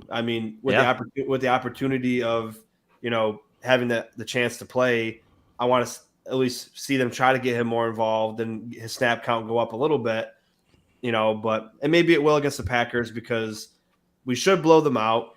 So, Mike, you got a little bad friend in there that probably I see that. I see that. You guys should check that out. yeah, right. But Wow, spamming the hell out of but that. Dunzo. anyway, yeah, I mean, Wow. I think it's fair to say B plus, and the only reason why I say A minus is just because we've been so explosive, and part of that's because of Josh, obviously, but with Gabe's big plays and Diggs, Diggs just been incredible. Shakir's coming to form. McKenzie's been pretty decent, as you said, Jake, and Crowder when he was in. He wasn't targeted a lot, but he made plays when he was called to. He made big third down catches. He may call one pass a game, but it was always a big play. And oh man, it was just so frustrating because I think we just didn't use him properly when we had him too because he's so fast. Like we could have did jet. We haven't really done jet sweeps this year either. Yeah. So I think that's something that will come. I think that's more of like what they're saving, even though everyone knows we're going to do it. I think it's something they're saving to eventually bring out when we need to. But Right. when you had Crowder, McKenzie, even Shakir now, we got a lot of speed on there. We got to try to utilize it a little bit. But, I mean, this receiver group is going to be great. And, I'm excited to see Shakir grow into form. And I think Gabe Davis, hopefully he's done with the injuries. Hopefully he's every year it seems to be his ankle. But hopefully the rest of the year, he's fine. Because he's a big piece of this offense. Yeah, I agree with the grade. Midnight said OBJ could fill that role. Yeah, it's possible, but I don't think he would have a problem gelling with the team. Because I don't think Josh doesn't force feed any. I don't. If he was going to force feed someone, it'd be Diggs, but he doesn't feel that pressure that I have. Like Tua, they have to give Tyreek Hill the ball, or he's going to be pissed off and want to leave. You know what I mean? So, and they've already talked about that. Like Tyreek Hill's been kind of acting that way already. So, they force feed him a lot when other things are open to possibly score, and they're worried about force feeding Tyreek Hill. But OBJ could be a good piece. But like I said, I like what we got with McKenzie and Shakir. Definitely won't hurt to add another piece like OBJ because you never know. We had an early bye week. We had a very early bye week, so who knows how beat up we are down the line. We might need someone like OBJ. Yeah. And, I think, getting off topic quick before we continue, I usually don't like getting bye weeks for playoffs because you could be hot and then you get a week off and then you go play a team the next week who won the last 6 games of the year to make the playoffs, and then they won their first playoff game. And then you got to go play them when they're on a hot streak. But this year, I think it might be really in our best interest because we had an early bye week. We've been beat up really bad this year already. So maybe that first round bye might be beneficial to us because, there's 11, 12 weeks left in the season. So that's basically a whole season left. So it might be nice to have the bye week. Yeah. Okay. I agree with the grade. Brett, is there anything you wanted to touch on as well? I mean, I agree with the grade. I love it. I think that I'm going to give a shout out to UCF's Gabe Davis. Excellent job so far this year. I think he's, a good number 1B for the Bills. Really love what I've seen out of Stephon Diggs. He is obviously, like we said, his route running ability is fantastic. And I think it's only going to get better as the season goes along. I think that the reason why last week that Isaiah McKenzie struggled was not because of the injuries. I think it was more because of the defensive scheme that they run. I think McKenzie's is better in man coverage versus zone coverage. And that's where I think that Jamison Crowder did a really good job was we had that guy that you could trust him in zone coverage. And now we don't really have that guy. Hopefully it's going to be Khalil Shakir. I really hope it is, but we don't really have that guy. So as the season goes along, I'm kind of worried about that slot position over anything. And I think that there's guys that we could get in the trade market, like a Scotty Miller from the Bucks. If the Bucks are going down, the ship's going down, as they say. I'm using that as a little bit of an analogy for the Bucks because they're the Pirates, nice. Pirate ships. So if the ship's going down, maybe you go with a Scotty Miller, and get him. And I would really like to see that happen. And I don't think it's going to cost the Bills all that much if you do go after him. But as a group, if we didn't go after an OBJ, I'd be happy with Scotty Miller. And if we stayed put, I'd be happy as well. But I'm just a little bit worried about that position just with the slot. But overall, I think we have some good depth as well. But, I mean, I'm worried about deeper into the season if there's an injury or anything else like that, because what happened last year in the playoffs against Kansas City, they stopped, Stephon Diggs. We did have Gabe Davis. What if they stopped Gabe Davis? Then who do we have? Is it going to be Knox? Is it going to be Singletary? Who's going to step up? And I'm worried about who's going to step up in the next position. Going to be James Cook. You look at the amount. Yeah, it could be James Cook. You look at the amount of catches too from these guys. We don't have that Cole Beasley catching 8 passes a game. I don't care if it's 8 passes for 32 yards. At least he's that underneath option that gives Josh that comfort zone where if those other 2 guys aren't getting open downfield, at least you got that safe blanket across the middle. I don't know if we have that right now. Isaiah's good. He caught 7 passes the one game for 76 yards. I think that was the Dolphins game where he went 7 for 76 and a touchdown. Mm-hmm. But outside of that, I haven't seen the numbers in terms of receptions outside of Steph Diggs catching passes and Devin Singletary for our check down guy. He's almost sort of taken over that to fill the void of not having that true slot guy catching, 6 or whatever, however many passes a game. So yeah, it's interesting to see, just how the offense has been thus far. And, I think the fact that we're lacking that definitely hurts a little bit. I agree. Yeah. I think I have an idea, and I'm just going to throw it out there. Maybe this is something that, Ken Dorsey can consider if he ever watches this show. I would love for him to watch this because I think this is a great idea. I think moving Isaiah McKenzie into the backfield and using him as a weapon in the backfield, and then having James Cook slide into that slot position would be a good idea as well. Oh yeah. And then you can run the read option. You don't know if it's going to be coming from Devin Singletary or it's coming from Isaiah McKenzie as well. That's an awesome idea to do. Yeah, we have inside information that Dorsey does watch our shows. So he will be watching this, and absolutely that's going to get to his ears. So love the idea. Love that idea. It's a great idea, man. Yeah. He can almost operate as like a Deebo Samuel. Exactly. I was just about to say that. He wears 19. He could be the Deebo Samuel of the offense. Right. Yeah, that'd be fun. Let me say this. Well, now he's 6. 6. Yeah, that's okay. Yep. Same deal. Yeah, same thing. Yep. Midnight Hood strikes back, so we need a good goal line back to get a yard when we need to. Josh is that guy, that 1 yard.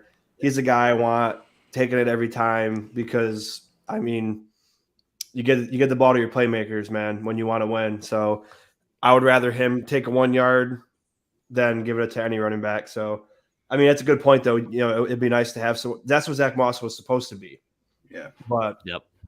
I don't know. Who knows? Just go right one time for once. Go right instead of going left and falling right? Just go right, please. Yeah.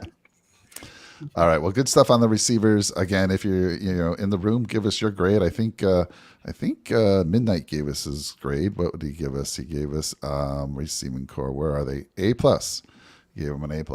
I like it. So thank that, Tom. And let's see, who else? Did we have someone new out there? No. Good stuff, guys. Appreciate the chat out there. And so now we're going to switch it over to the other side here. We're going to start with, again, the big guys up front who are making this a reality here. The Buffalo Bills currently, in the current stats, these are updated. Of course, we've only played 6 games, but if you were to look at total yards against, the Bills are number 1, least amount of yards given up, 281.5 yards per game. And Sean, that starts with that D line. So let me throw it to you to talk about those big guys. Yeah, we were looking for this last year, and I think that they exceeded expectations so far, and they still have room. They've been hurt a little bit. They haven't had their, Ed Oliver just got back. Jordan Phillips is just getting back into groove, and he started out hot. First game of the year, sack and a half. I can't wait. I'm so glad we got Phillips back. This is going to be awesome. And then, he got injured, but we're finally getting healthy again. And this defensive line, man, they're an A. I'm just going to say the grade already. They're an A+ for me. And I got to give shout out to Daquan Jones. He's actually ranked number 9 at D tackle for pass rush win rate at 16%. Chris Jones is at the top of that list, but we talk about it all the time at nauseum how Daquan Jones has been for this team. So, that's proof right there. Out of all the D tackles, he's top 10. Every team. That's with Ed Oliver. That's with Jordan Phillips. That's with everybody. So kudos to him. He's been solid and, a huge part to this defense. Von Miller for the edge rusher, he's at 8 with 26%. He's the closer. He's the guy we brought in to win these games, to win those playoff type games, to close the games, or when you need that one big play, you're not worried because Von's on the field. He's just been absolutely as advertised and then some. 6 sacks for Von. Groot has 4 sacks. AJ's got 2.5. And I'm only listening to defensive lineman sacks, not like the Tremaine Edmonds and DeMar Hamlin and Tyrell Dotson. Jordan Phillips a 1.5 sacks. Daquan Jones has a 1/2 sack. Shaq's got a sack. Boogie's got a 1.5 sacks. These guys have just been all around, plugging the gaps, doing great stunts, just eating up the run. They're number 9 out of 32 for team run stop win rate. And that was a big thing with the Buffalo Bills. They can't stop the run, right? They're not good at stopping the run. 32% of the time, number 9th out of 32, we stop the run. And this is where, it's kind of like, oh, it's a little weird. We're 17th in team pass rush win rate, but we're tied for 5th in sacks. So we're getting home and we're doing what we're supposed to do. But, the win rate, that was what Jerry Hughes was doing last year. Jerry Hughes could win a lot as far as I have to look again of what the definition of a win is for a defensive lineman against an offensive lineman. But the difference was last year we had a good win rate, but we weren't getting home. Now we're getting home. And I think it's even with us on the bye, we're still 5th place in sacks, counting the teams that played today. I have to check again tomorrow, see if it updates again. But we're 5th right now with 19 total sacks. Dallas has 29, number 1. But with preseason, I said we're going to be top 3 in sacks, and I still think we're gonna do that because these guys, they're just wow. They're helping out this young secondary who we're going to talk about, and just imagine once we get Trey back, and if he's playing all pro level, Poyer's playing at all pro level again. That defensive line is going to be even better because the coverage is going to be even better. And then it's just going to be like we're this good at overall defense with all these injuries, man. That's what's not talked about enough. People say, oh yeah, the Bills defense is good, but they ignore the fact about we've been decimated on defense and we're still top 5 in the pass, top 5 in, all the major statistics as a defense. And it all starts with these guys here. A+. Kudos to Jones and kudos to Von Miller. Obviously, the Von Miller one was kind of expected, but it was cool to see Jones up there actually getting recognized because, as we said, he's not a guy who really shows up on the stat sheet too often because his job is to take on doubles, fill the gaps, and he's actually winning more than what some people might have thought. So good for these guys. Good for this whole unit. I've loved the growth of Rousseau and Boogie Basham and AJ Epinesa. They're all coming to form, coming to life all together. Boogie is actually ranked 5th out of all the edge rushers in the NFL, even more than Von Miller. He's ranked higher than Von Miller. At one point, he was ranked number 1 over Micah Parsons too. So, I'd like to see. He's been solid. Obviously, he's not a better player than those two. Those are the 2 best players on the D line in the NFL. But it's interesting because by their grading metric, for the first 4 or 5 weeks, they had Boogie number 1. So pretty interesting. And, he's number 5 now. But this is all the dividends that I was speaking about preseason with Von Miller. You get Von Miller, you bring the Hall of Fame attitude, you bring the Super Bowl winning attitude, one of the best pass rushers of all time, and you help these young kids learn. They soak it up like a sponge. That's all they want. I want to be with Von. I want to listen to Von. And there you go. It's showing already. 6 weeks in, A+, top defensive line, definitely top 5 defensive line in this league. So, man, what more could you say about him? Can't argue with that grade whatsoever. I think I had it on the slide as well, A+ on the defensive line. You said everything I would have said, so I'll throw it to Jake real quick for any comments.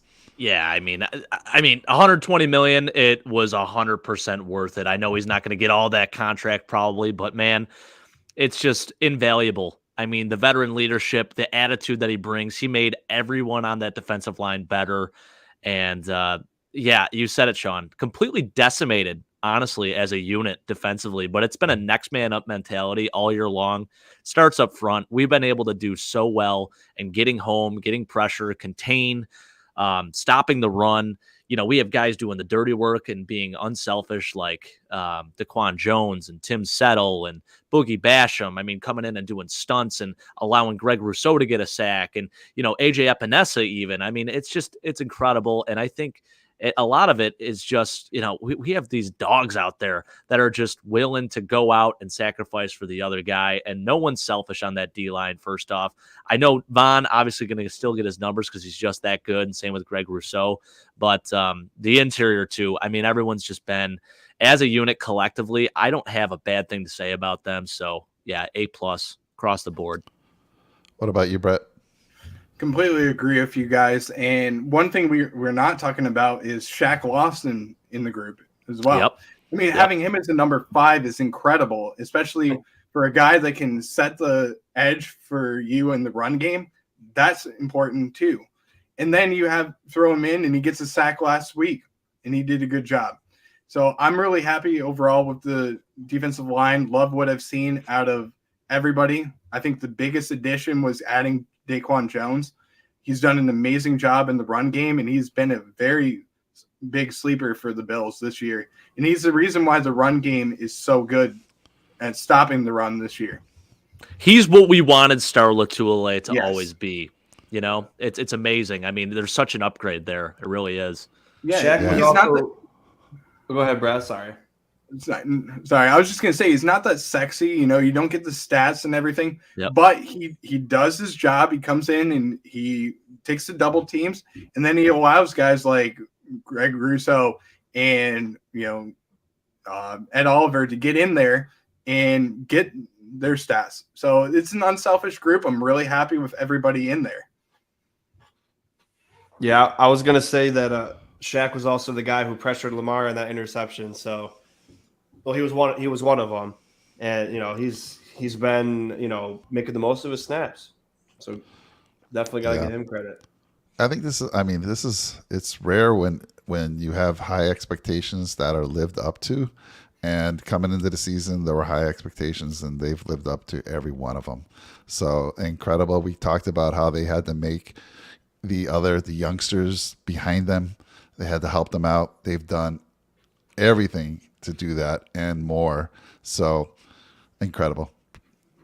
Let's go. So let's go on to this is the next group that I'm actually excited to hear because Brett got assigned this, and I threw it his way for a reason, because this group, Jake, myself, and Sean, we get into the linebacker, mostly Edmonds a lot. So I want to hear. Gets a little heated, Brett. Yeah, so gets take a it little heated easy sometimes. But we want you to give us your most honest opinion. Of course, there are people that love Edmonds, or people that say he doesn't do enough. But let's throw it to you. Talk to us about this linebacking core, and give us your grade at the end. Well, this is the 5th year that they're back together. These are the guys that they hold the defense together. These are in my opinion, the 2 best players, if not for Jordan Poyer on the defense. I would give him the MVP award for either one of them. I think that Matt Milano has done an excellent job this year and has stepped up big. And you hear him every single play pretty much. He's around the ball. And Tremaine Edmonds is doing the same. And I really like what I've seen from both of them, especially because I think having Luke Kuechly come in training camp and helping them get everything rolling, you've seen their instincts improve so much between the 2 of them. And I think last year when you saw Tremaine, he was kind of hesitant on when to hit the hole at the right time. And now he's not afraid to do that. And he's making stops in the backfield like you want to see from him. And he's doing everything that he's supposed to do. So for me, I mean, they've exceeded expectations for me. This is the guys that you're counting on every single play. McDermott has done that for the past 5 years, and they're doing their job. So, and the one thing that I did look up for them, and this is a stat that's been going around a lot, their allowing a subpar 70 grade for in the passing game. So both of them have improved so much in the pass game as well. And this is a big reason why we're not allowing so many yards in the pass game as well. So I give them A plus, in my opinion. I think they're that good. I think they're only going to get better as the season goes along. And I'd really like to see something out of Terrell Bernard as well. He's going to be the third linebacker. So maybe in the games against like New England, which is the only game last year that we played a 4-3 set in that playoff game, maybe you put in Terrell Bernard and trust him a little bit more in those games. So I think I'm going to give him an A plus, and I'm happy with that.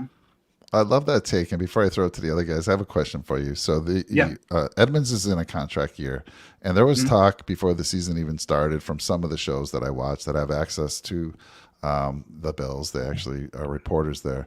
Some of them were saying that no matter what type of season Edmonds has, that he's a goner. He's not going to be re-signed by the Bills. What is your thought there? I mean, he's the focal point of the Bills' defense. He's the guy that calls the plays. And I think that there's a good chance that he will be back. If it's not on a long-term deal, it might be on the franchise tag. So I'd be happy with giving him the franchise tag just because he's that leader on the defense. He calls the plays. And if you look at one thing with Tremaine Edmonds, he's reading the defense and he's alerting everybody else. And that's one thing. I can't remember the play that it was, but there was one play where he looked at Travis Kelce and he could tell the play and exactly what he was going to run. And he alerted everybody else. And you saw, Jordan Poyer and Matt Milano make the decisions and know where they're supposed to be in that zone coverage. So I think he will be back next year. I think it's just going to be a matter of, is it going to be Tremaine Edmonds or is it going to be Jordan Poyer?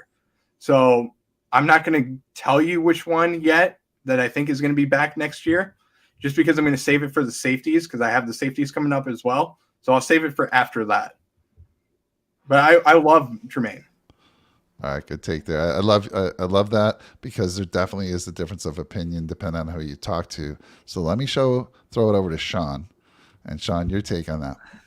I'm gonna give him a B plus, but I'm also gonna restate what Jay Spence said on my show the other day. With Edmonds, Brett, he actually got to talk to Lorenzo Alexander in an interview with this guy Jay Spence. You probably heard of him. But the main question that I, as a fellow linebacker in a linebacker community, we could say, there's a lot of things I was seeing with Edmonds where I'm just like, at the high school level, we're taught to do the opposite of what Edmonds does. And then he said, when he talked to Lorenzo, he said, this is what they ask of him. They ask him to, kind of stay back and be that safety net if things go bad. So he doesn't, as a linebacker, when a block's coming, you're supposed to beat the block and then hit the hole. He waits for blocks to get to him because and I didn't think about, we did mention, is he getting told to do this? Because 5 years in as a pro and you're still doing these things that in high school we're told not to do. And, he said, Lorenzo Alexander even said it himself, this is what they ask him to do. And, I'm not going to agree 100% with, I think with his improvement with his recognition. I still think he's still hesitant to hit holes oftentimes, and he's scared to hit sometimes. The one thing that always pops in my head is that Derrick Henry touchdown. He was 5 yards in the end zone when at the 1 yard line when Henry was running that in. He should have been the first person at the line of scrimmage, not waiting for Henry in the end zone to make a play, because by the time you cross the line of scrimmage, it's a touchdown. So Edmonds, when he told me that, it made me think of him in a different way, because it's right. It's 100% right. If he's getting asked to do this, then he's playing outstanding. If he was doing it because he was just bad, then yeah, that's different. But this is what the Buffalo Bills defense and Leslie Frazier is asking him to do. So the only reason why I'm giving them a B plus is because of those certain plays where Edmonds was beat by missing the hole and giving up a touchdown or a first down. That's something he still needs to work on, because your middle linebacker is supposed to be that guy on a 3rd and 1 and a 4th and 1. He's the guy that's in there, smacking the hole, making the play. not tackling him 3 yards past the first down. So he has improved 100%.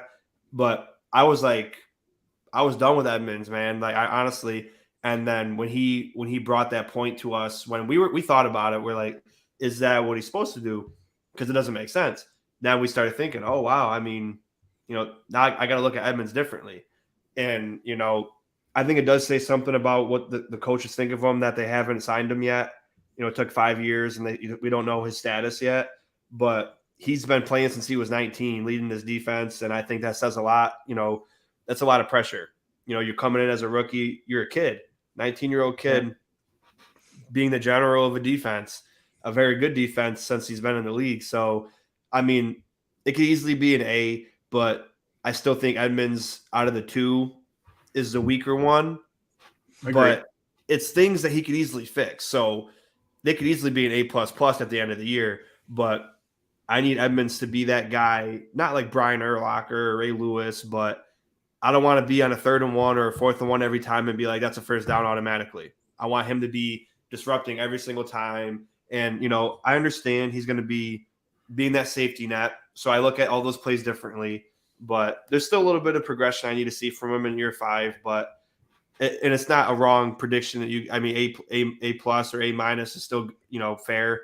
I'm a little bit more critical on him, so I got him at B plus. But I mean this defense as a unit is an A plus. So and they're big pieces of it. Well, one thing we've talked about between the two of us on our podcast when we do shows. We talked about the tackling from Tremaine Edmonds, and that's one thing that he's a little bit suspect in. Yeah. And I think he's improved his tackling, especially this season compared to last season, and he's wrapping guys up more. So I'm giving him a little bit of a benefit of the doubt, just because, like you said, you don't know if it's because they're asking him to do what he's doing. So I think I've seen some improvement, and I'm giving him that A plus. I mean, you could argue it's a A minus or a B plus, but I just think of what he's done and the leader that he's become in year 5. I think he's gotten better as the years have come on, and I think this is his best year so far. What do you think, Jake? I 100% agree. What he's being asked to do is basically just disrupt the middle of the field, and that's exactly what he has done. He's played off. He doesn't play up close to the line or anything like that. Matt Milano was that guy, Sean. That guy that's going to fill and attack. Yeah, he is that guy. And that's why he's been able to play so well, because that is his job. And Tremaine is the guy that's sort of in the middle of the field, kind of just standing back. And, man, can you imagine as a quarterback on the opposing team, you're looking downfield a little bit. You have this defensive line swarming at you, and then you got this big mammoth of a human being right in the middle of the field. Like, that's gotta absolutely suck. So as much as people say this guy is so replaceable, I don't think he is. I mean, I know he's not the most physical guy in the world, but as big as he is, I mean, there's something to be said about him. I mean, 6'5", 250. I mean, come on, are you kidding me right probably. now? Yeah, I mean, he's a mammoth of a human being. And I'll tell you this, too. His athleticism, he has done a really nice job in coverage this year. So not only, just disrupting the field, just being out there in the middle of the field, but in terms of how he's been able to cover, I think this year he's done a really good job. And, yeah, I mean, sure, you could say, oh, he's making tackles 5 yards downfield and 10 yards downfield. Well, that's sort of what he's being asked to do. He's the safety net. Matt Milano was the guy that's going to be making tackles up at the line of scrimmage and behind the line of scrimmage. That's just how it is. Yeah. So that's the scheme they're running. It's working well, so I can't complain. And I would say for grades, I think the two starters, obviously Matt Milano and Tremaine Edmonds, have been unbelievable. I do worry a little bit if, God forbid, if there's ever an injury. We talked about Terrell Bernard. Tyrell Dotson had to come in, actually, when Tremaine was out. And he did a really nice job. Yeah. So, obviously you worry a little bit. Can he replace Tremaine and be as much of an impact? I think he, to a certain extent, yes. He's a different type of linebacker. He's not as physically imposing, just in terms of his actual size. I think physically, he actually probably is more physical. But, I don't know. I definitely worry about depth there. And I'm curious to see how they maybe kind of get Terrell Bernard and maybe Tyrell Dotson involved a little bit more into this defense, because as of right now, it's just these two. So if there's anything to say that I'm a little worried about, it's just the lack of depth there. But in terms of how they played as a unit, just, Tremaine and Matt Milano, I got to say an A+. Yeah, I think. Go ahead. I was going to say Dotson filled in really well the 1 week that I can escape him out that he had to fill in, right? He did a great job. Yeah. And for Edmonds, and I think Milano for me. Oh my God, he's gone to another level. I mean, incredible. I mean, he's plugging the hole. He's taking on guys that should be able to juke him, but he's not taking it one bit. He's not taking the bait, making some amazing tackles. He looks like he's faster. I agree, Sean. He looks quicker this year. Yeah. And then, Edmonds as well. So I love the grade. And my only concern, like with you, Jake, is, heaven forbid something happened with them. But Dotson did show up. I'm not sold on Bernard, but A+, I'd say in the A range, absolutely. And one thing we can also talk about is, the defensive line is getting home with 4 guys.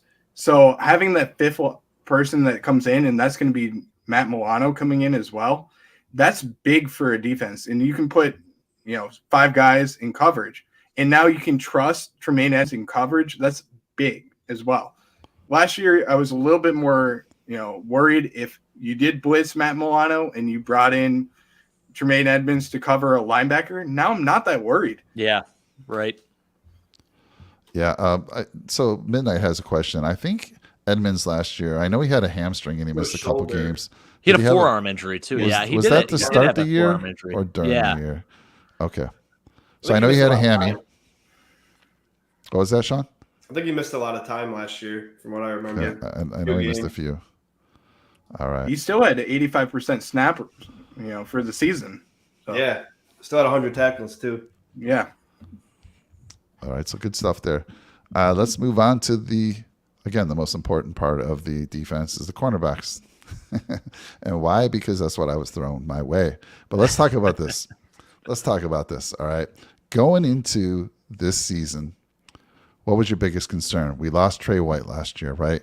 Nobody knew when he was going to start. Some of us had high hopes that maybe to start the season. But, most people that were in the know pretty much knew he wasn't going to start the season, and we probably wouldn't see him till week 5, week 6, even week 7. And coming into the season, your biggest concern was, like, for me, I wasn't sold on Dane Jackson. Yeah, he was in there with Levi last year, and I was, we had lost Levi in free agency. And I'm like, my goodness, this is the biggest concern that I'm worried about. Who obviously Dane was going to come back again. I was fearful. I'm like, is he a number 1 corner while Trey's out? I didn't know. I really had my doubts. Then we talk about who we're going to draft, and we were looking at these corners for our first round, and boom, Kaiir Elam is the pick for us. We hit that, nailed it. That's what we were talking about. That's what we were looking for. We didn't want to run him back. I know some folks were hoping that we went with Breece Hall. We made the right choice. And I should say Bean and the Bills made the right choice, but we were on it as well. We knew we needed a corner. So Kaiir Elam is drafted. And again, still concerned through training. And we drafted 6th round Christian Benford, right? And we had Cam Lewis as well. But again, you're like, you don't know. There's a lot of question marks here. All through training camp, you're hearing good things about Elam. You're hearing really good things about Benford. Wasn't hearing much about Cam Lewis.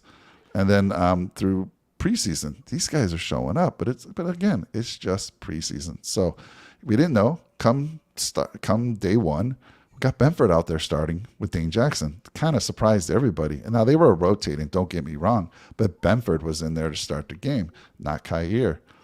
And these two have been incredible. I mean, Benford got hurt. And this guy's gritty. I mean, he fractures his hand. That could be 3 to 6 weeks. This kid returns in 3 weeks. He's like, heck no, I'm not missing that Chiefs game. It's that important. He wants to get back on the field. He's out there. Kaiir Elam, 2 interceptions now already. He's getting better and better. I know he had that rough day against Pittsburgh, but he's always right around the receiver. You never see him getting really beat. It's just a matter of the ball's just thrown perfectly. So we had that one day with Pickens in the Pittsburgh game. But now, and then, so again, rolling back a little bit, we're talking about, we're going to need veterans. We better go sign some veterans before the season starts. A lot of names were thrown out there. But now I look at this cornerback situation. We got Trey White coming back, maybe against Green Bay, but I'm thinking, why? If you need them the rest a little bit more, Green Bay's look terrible. They're 3-4. I know Sean's worried that they've lost so many in a row. They're going to be fired up. Yes, they will, but we should be smoking them based on how they're playing. And I think the corners. If Trey needs another week, take another week. These corners, man, unbelievable. We got Trey coming back. We got Benford. We got Kyer. We've got Cam Lewis if we need him. I mean, it's just good. We got Xavier Rhodes on our practice squad. This guy's never going to see the field. I don't think he is, unless something horrific happens. These guys have just came in and did the unexpected. I don't think anyone would have thought that this was going to happen, how good they were. A 6th-rounder in Benford playing like he is, and Kyer. Now, I do think over the first 6 weeks, I do think Benford had the edge. I now think Kyer has the edge. And I also think Kyer might have the edge over Dane Jackson. So I'm going to give him a grade, guys, of a B+, only because I know they're going to get better. I'm giving a little bit of room to even get better than a B+. But I have to ask you, and I'll throw it to you, Jake, when Trey comes back and he's the number 1 corner, who's the number 2 corner in your mind? Oh, man. I feel like that's such a tough question, Mike, because you would probably think Kyer Elam or Dane Jackson. I don't know. I actually don't know. This is a really tough question for me. I think in terms of how they've played as of recent, you got to maybe go with the first-round rookie, Kyer Elam. But then again, they don't really throw on Dane at all because he's locked down. He's been locked down all year. The plays that he's made too, one of the more recent plays where he punches the ball out in the end zone, which it should have been a touchdown. Yeah, that's a huge play by him. So it's a really tough call. I think you almost have to rotate and maybe just have these guys like we did our defensive line last year and just keep rotating them in and out. And that's a huge advantage because you have these guys out here, they'll never be gassed. So that's an awesome thing to have. There is something to be said about, staying on the field and when you're hot, right? So maybe just roll with the hot hand. But in terms of who starts, that's a brutal decision to make. And you have to keep Taron Johnson out there as your nickel corner, right? Yeah. I was going to say, of course, Taron Johnson. I didn't even say his name. You know how much I love this guy. And he's just an incredible nickelback. So we've seen what he can do over the years. He's a big play guy. He made that game-ending interception. That was an incredible catch, incredible play. And, he's a run stopper. He can cover the best of the best. He's incredible. But, yeah, so it's tough. Who do you start? I do like the rotation. I think we talked about this. Maybe Sean was even mentioning it where, maybe with Trey White, maybe we don't put him. Maybe he's not a full-time guy for a while. Why not? Why not rotate him in? Maybe put him in the most critical situations. I don't know how that might work. But we have this luxury now. And it's just trying to figure out what we're going to do with it. So, Sean, what's your thoughts on that? Yeah, I still think the same. I still think they're going to, ease Trey into it. They're not going to, if he plays for Green Bay or against the Jets game, I don't think he's going to play the full start because I think they're just going to ease him into it. And because we've been so solid at corner in his absence, I think they want to keep those guys in the game to keep the game reps going, to keep the improvement up. And I'm going to give them an A because it was a lot of pressure. They had a lot of pressure on their back because first round rookie, Dane Jackson's a 7th round pick and, Christian Benford's a 6th round pick. And then, that's a lot of pressure on you. And then especially when Micah Hyde goes out, all pro, then Jordan Poyer's out, also an all pro. You're missing 3 all pros on that secondary. So it's like, these guys had big shoes to fill and we're still top 5 in the pass defense. So, they get a lot of, I give them a lot of credit. They get an A for me. And I still think they're going to rotate Trey for a little bit just because they want to make sure he's 100% good to go. They're not going to just toss him out there and get, 85 snaps on defense and, fry his leg up after he's been, not on the field like that for a while. So, I think it's a smart move to do that. We'll see. We'll see how it goes though. But I mean, these guys really stepped up. And the weird thing is, Kyer Elam gets targeted less than Sauce Gardner does. So like, That's when crazy, man. When I watch the fellow Jets creators, they're, of course Sauce is bad. I mean, his closing speed's insane, and him being 6'4", that's just not It's fair. unfair. It's just not fair anyway. But like his closing speed's insane, and he gets tested all the time. Like nobody's afraid to throw at him. So, which is weird because Elam for like 3 weeks in a row got targeted like twice in 3 games. So it's like he's doing something that's making him not want to target him. Sauce gets targeted a lot, but he makes a lot of plays. He's a solid player. But I mean, a lot of people are looking, as far as the rookie corners like Stingley and Elam. A lot of people aren't recognizing Elam, even though he's been solid because Sauce Gardner's getting all the attention. But Elam hasn't really been targeted that much except for the Pittsburgh game. And I'll tell you this, man. I mean, we have 2 of the top rookie corners in this class, and one of them is a first-round pick. The other is a 6th-round pick in Christian Benford. And then you look across the league. I mean, you could say Sauce Gardner. The only other guy I would say is Tariq Woolen, Mike, our guy, Tariq Woolen, who we were super high on, absolutely killing it with Seattle. He's got 4 interceptions. I don't think he got another pick today, did he? Because if he did, that would be 5 on the year. He's had an interception every game up until today over the last 4 games. Yeah. Oh, yeah. Yeah. I mean, monster game for them, but he's been unbelievable too. But I mean, I am extremely happy with how we hit on these rookie corners this year. It's extremely impressive. Kudos to the Bean and Leslie Frazier. Let's give him a lot of credit. I mean, what he's been able to do with those rookies is amazing. Now, if he can just fix his 13 seconds or less schemes, I mean, A+++. But right now, Frazier's doing an absolute great job, and these corners, they're the least of my worries. They are the least of my worries, and it's so funny that I was stressing going into the season, and now I'm like, my God, we have so many good guys. It's unbelievable. So you said A. I think you said Sean. I gave him a B+. Brett, real quick for you, what's your grade on that? I give him an A. I think you're right there. I love what I've seen out of the 2 rookies. And one thing you have to think about is coming into the draft and we get Christian Benford in the 6th round. This is a guy that in his senior season in college, he had 7 interceptions in 39 tackles. So you're getting a guy that's around the ball quite a bit. In his senior season as well, he also had 18 pass breakups. So getting him in the 6th round and also having Kyer Elam in the 1st round, these are 2 really good cornerbacks that you get, and you can now run a committee when you bring in Trey White back. And I think you can also leave, in some cases, Trey White on the bench, and you can just let him get healthy and get back into the Trey White form that he will be towards the end of the season. And you can trust these guys, and I would trust them every single week if something were to happen with Trey White, which I pray to God it doesn't, but you can trust any of these guys, even including Dean Jackson. Yeah. I think if you look at last season, how we ended, we're in a much better situation. And I wouldn't have imagined I could even say that in week 6. But I can now. And we hit the jackpot for sure. So Jake, what's your score? What's your grade? I give him an A. Yeah, I got to give him an A as well. I mean, I mean, they're teetering that line. I'm going to stick with an A right now, though.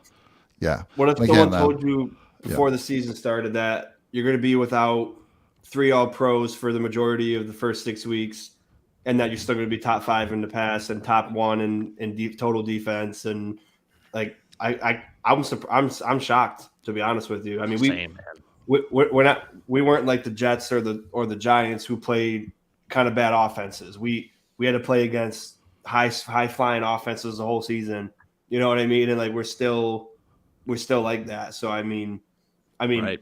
Gotta give credit to the teams that win. So I mean, they get the credit, but they're not playing like the teams that we played off. As far as offensive weapons go. And I mean, these guys they deserve a lot more credit than what they got.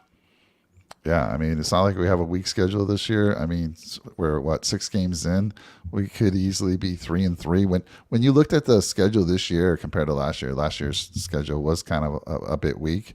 But this schedule, this first 6-7 games now, Green Bay is not looking as tough as we thought. But you never know. It is Aaron Rodgers, Oh, we can't lose them one of the now. best ever. So you can't sleep on him. But yeah, we hit the jackpot. So A's from you guys, B+ from me. Again, we're just splitting hairs there, and they're only going to get better. They're only going to get better. They're learning week after week, going against some great teams, and of course, in practice, they have to go against two of the best, Gabe Davis and Josh Allen, and I'm saying more than two of the best, Josh Allen, Gabe Davis, Diggs, to be able to work against them on a day-to-day basis in practice. Oh my God, sky's the limits for these guys. So man. Wow. fantastic. So excited. So excited. So, all right, let's throw Just it real over. quick, Mike, just want to address what Mike said here.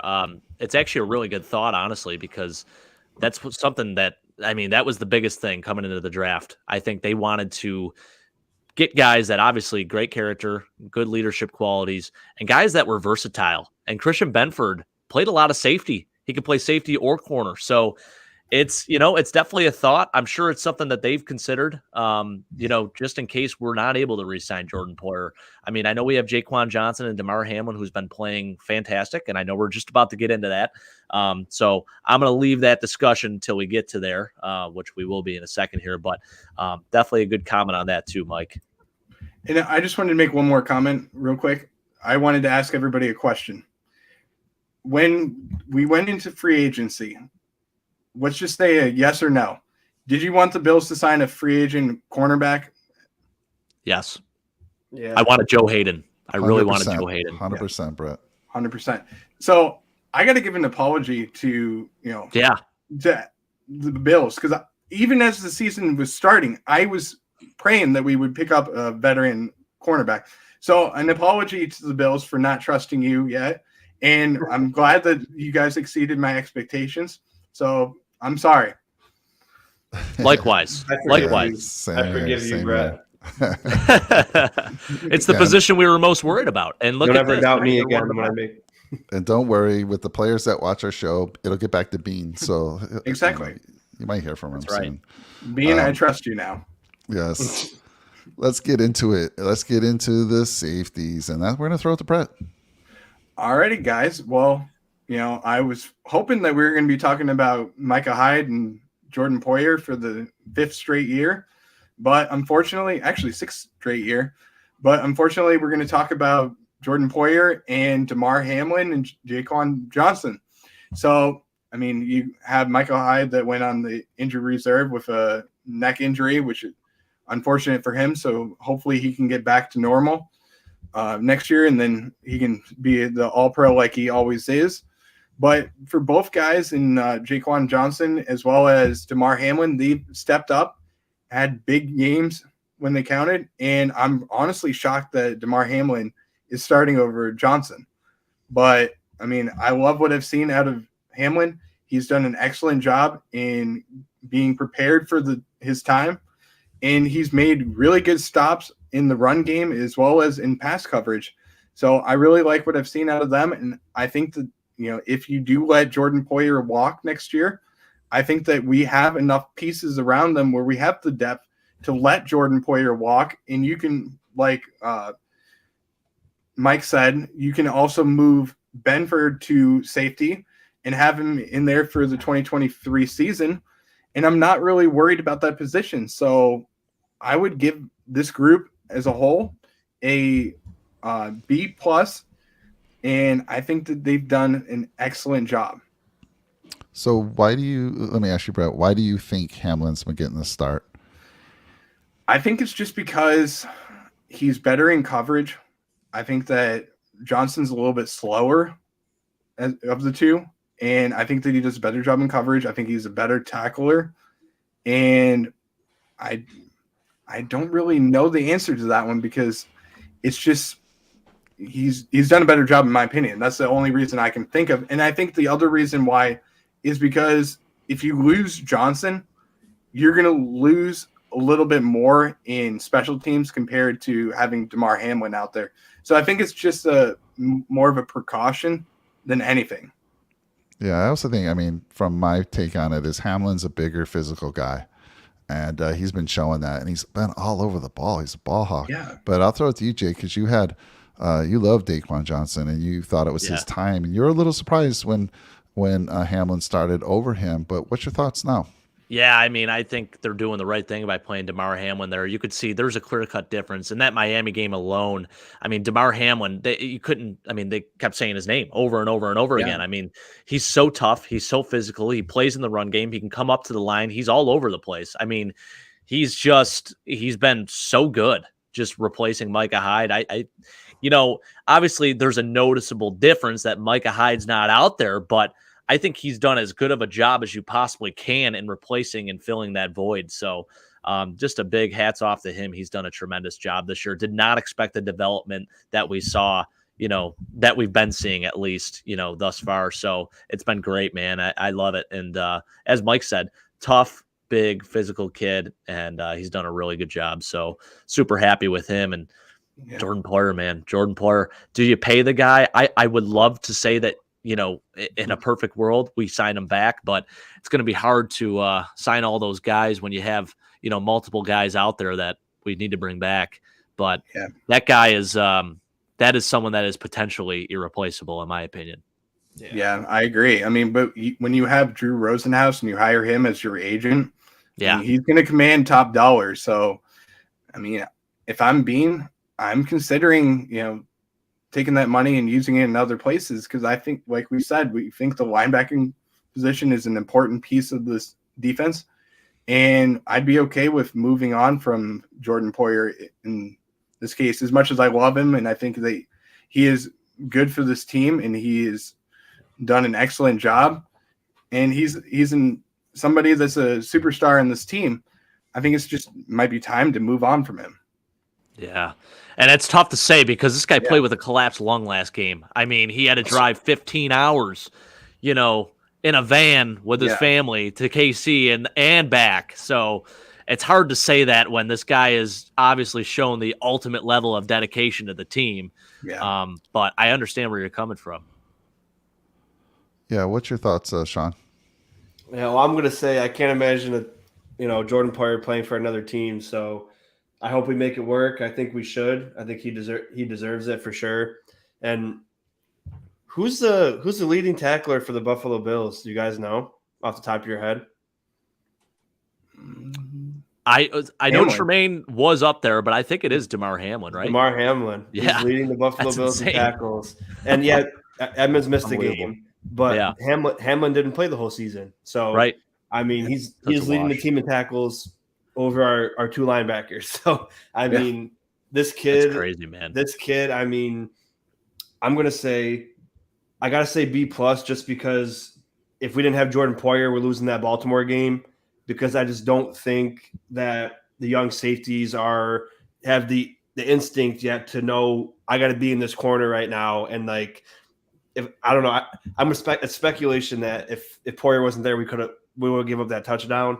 But – they still got growth to do. I mean, I want to say A still, A- still, just like the corners because they've really stepped up. I mean, Jaquan, he had a couple great plays. He laid out Tyreek Hill, put him in the dirt. So I mean, he's pretty physical himself, but I think Hamlin separated himself from Johnson, and we are in good hands, I believe. But if you could keep Poyer, you got to, man. I mean, you got to do something. I don't know if you got to give what's it called when you give the money afterwards when they're done playing football.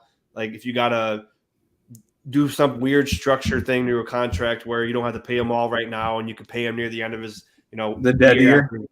We're a year after he's done playing football or something.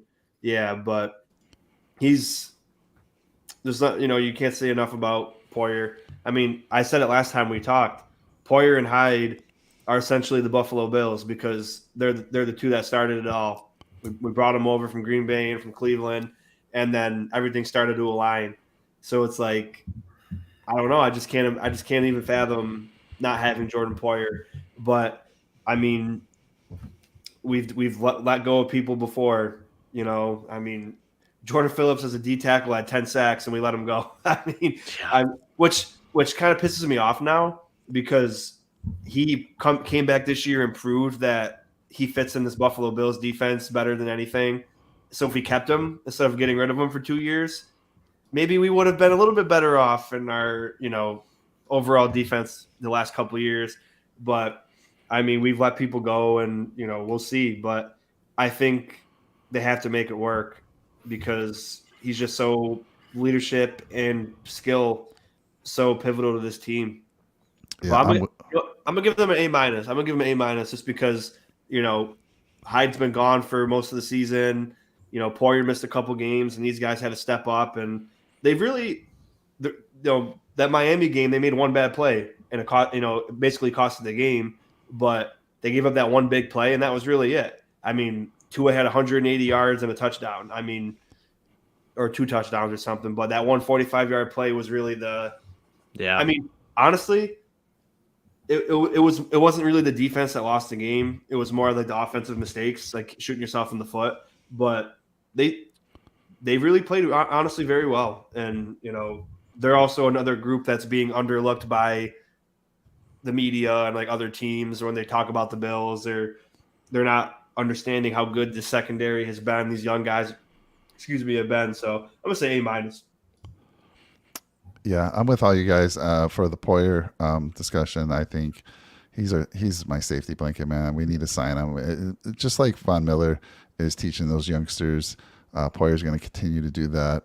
And I mean, if we had to, if we have to part ways, are we ready with the 2 we have? I'm not so sure about that. So for me, I want him to work out that deal. Whatever they got to do, let's keep him for another couple of years and let him retire a Bill. And that's my hope and my wish. And by the way, I have to get going. I'm going to leave the rest of the show to you 3 studs. Obviously, the next thing the guys are going to talk about are special teams, and that's on Jake's plate. And then they'll get into some, potential moves before the trade deadline, and maybe talk power rankings. They're top 3 in the AFC and NFC. At least that's what our show said. Now, if they have time to do it, they'll do it. I know they will. Anyhow, I want to thank everybody. I'm going to head out, but if you're new to our channel, I always say all our channels, give us a comment, like, and go smash that subscribe button for us. We greatly appreciate it and love all the interaction. So I'm going to take off. You're in good hands with these guys. Jake, you can actually end the podcast. So you have that power. Anyhow, take care, guys. I'll talk to you soon. Thank you, Mike, for all you do. All right, Mike. Thank you, Mike. Stop undervaluing yourself. All right, sir. So I'll keep this very short and simple for special teams. We don't really go on specials that much. When we do, we have a guy named Slippery Sam Martin, who's our punter, who I'll tell you this, I think a lot of people were a little concerned heading into the season, first off, about a holder, right? So, that is something that is super essential. Obviously, you need someone that can get it down, have the chemistry with the kicker, the long snapper, and everything to go right. It is a very essential play. It's to get the extra point, to get the field goals, all that good stuff, right? So I think there was a little bit of concern about that. Sam Martin has come in, done a great job holding, and he's done a great job punting. Every single time this guy seems to punt, the returner, for whatever reason, can't seem to catch the football. So it's a beautiful thing. I call him Slippery Sam Martin. I mean, this year, we haven't punted much. We punted 11 times. He's got a 48.2 yards per punt average, which is incredible. I'm not exactly sure what his net average is, but I'm sure it's probably amongst the top in the league as well, which is great. So in terms of, there was a whole situation with Punt God, which was awful at the beginning of the year. But I'll tell you this, man, Sam Martin has been super impressive to me. And with the limited time that he's had to be out there, done a tremendous job. So shout out to him. He's done great. Yeah. Then you got Tyler Bass, who's 9 for 11 on field goals. He's made every single extra point. Couple blocked field goals this year. And I don't know if that was really totally on him or if it was just a matter of the timing or whatever it may be. So obviously clean that up a little bit, but really hasn't been called to action a whole lot, guys. He's done a good job and he's made the field goals when he's needed to. Obviously the difference maker in that Miami game is that missed field goal, which kind of sucks and hurts a little bit. So I guess that's, really the biggest issue. just was that Dolphins game. So you guys know how to block. Let me block that user here. We Yeah, don't I see have that. There's two of Only them. you can do it. I could do it. Yep, I'm doing it Yeah. right now. Appreciate it, guys. There's one more ahead of you. Yep, I got him. I don't know what's up with all these bots coming in, but I guess, hey, it's more viewership. So appreciate the heck out of you wherever you are, wherever you're located. Just quit spamming us. You know, what the heck, man? I think. Are you done? I'm sorry, Jake. Did I interrupt you? No. Go ahead, Sean. What were you going to say? I was gonna say I think that the one Bass block, he kicked it too low because of the wind. Yeah. And he just messed it up. And then the other one was just a good play. But I mean, I'm gonna break it down individually. So like, I know it's overall special teams, but I give Sam Martin an A+, Bass an A+, but the special teams like coverage and gunners, I'm gonna say I'm not gonna give him a good. You're not gonna like my grade. I'm gonna give him a C, just because I mean they're ranked. They're actually ranked really low. Also, I think we're like 26. We're like 26th overall in the NFL.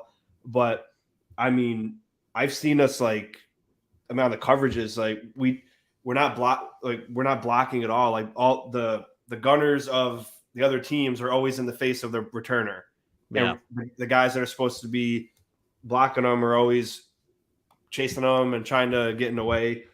And then, I mean, they're good. They got a good squad out there, but they're just not performing very well. And I don't know if when they grade PFF, I don't know if they look at like, oh, they don't punt that much. So like their special teams grade is lower because they're not doing it as much. So I don't know if that's how they grade the overall, but I mean, I've seen way better play from these guys. I mean, last year they were phenomenal. I just think, I mean, it's nitpicking again. They still got to, we have a lot of great players on special teams, but I just think they've been underwhelming. I'll say this though, to their credit, in terms of the opposing team's starting field position on kickoffs, I mean, I feel like, not kicking it in the end zone has been the move. I mean, they've started before the 25 more often than not, which is a great thing to see. So for kickoff coverage, definitely. For punt coverage, I see what you're talking about, Sean. Definitely. I think that's part of Bass too. Like he's got that good hang time on the kickoff. Yeah. So it gives him a lot of time. But like, I mean, it's more of the punt coverage is what I'm not happy with. I mean, like you said, that Bass has a perfect short kick. Right. It works to our advantage so many times. And I mean, Bass is sacrificing his percentage of touchbacks. Yeah. He's sacrificing that stat, but I mean, he's putting our defense in a good spot to start games or start drives oftentimes. Can't agree. Yeah, can't agree enough with that. Brett, what do you think? I mean, I agree with you guys, and I agree with Sean on what he said about as far as the coverage on the punts. I think a lot of it has to come down to, for the punts, it's more of the hang time. I don't think there's enough hang time on Sam Martin's punts, and I think that's the biggest reason why the Gunners aren't being able to get down the field. I don't know where he's at as far as like touchbacks, but I know he has to be up towards the top of the league in touchbacks just because, for the amount that he has as an average for the 11 punts that he has to be right around, the top 10, in my opinion. He just doesn't have the ability to get the Gunners down there and have them be able to pin somebody down at the 1 or 5 yard line. So I'd really like to see some more hang time, and I'd like to see some more angles. It seems like to me that the punts are just going towards the middle of the field. So I'd like to see him angle them off and then pin him towards the 3, the 4, or the 5 yard. But I really like what I've seen out of Tyler Bass, especially with having a new holder. I think that's a big thing as well. And this is the first time, in my opinion, when he was a rookie, I was kind of worried, is he going to be good in the NFL? And now I'm comfortable with having him in the NFL, and having him as our kicker. To start his career, I wasn't a fan, to be honest with you. Steven Hauschka. I was all about it, man. I was like, how's Hauschka going to be? But, I thought for sure that this was a mistake. I'm like, you trusting and relying on a rookie. I don't like that. I would have kept, the two of them for a year and used Bass as the kickoff specialist, and then use Hauschka as the season goes on as the kicker. But I mean, I do like what I've seen out of them, and got to give a shout out to Reed Ferguson. I mean, being the guy, being the long snapper for as long as he has been, and being able to hold down the fort, and what he's done a phenomenal job. So, do you know he's our longest tenured Bill? Yeah, Reed Ferguson. Isn't that something? That's crazy. I mean, he's not as physical as for my liking, but no, I'm but great number though. How many times have you seen it? Blake's a little bit more physical than he is, but he's at the long snap. I mean, he doesn't really need to be physical, but the long snapping skill, he's criminally underrated. But I've also seen him a couple times down the field and downing the ball, and I'm like, how are you down there?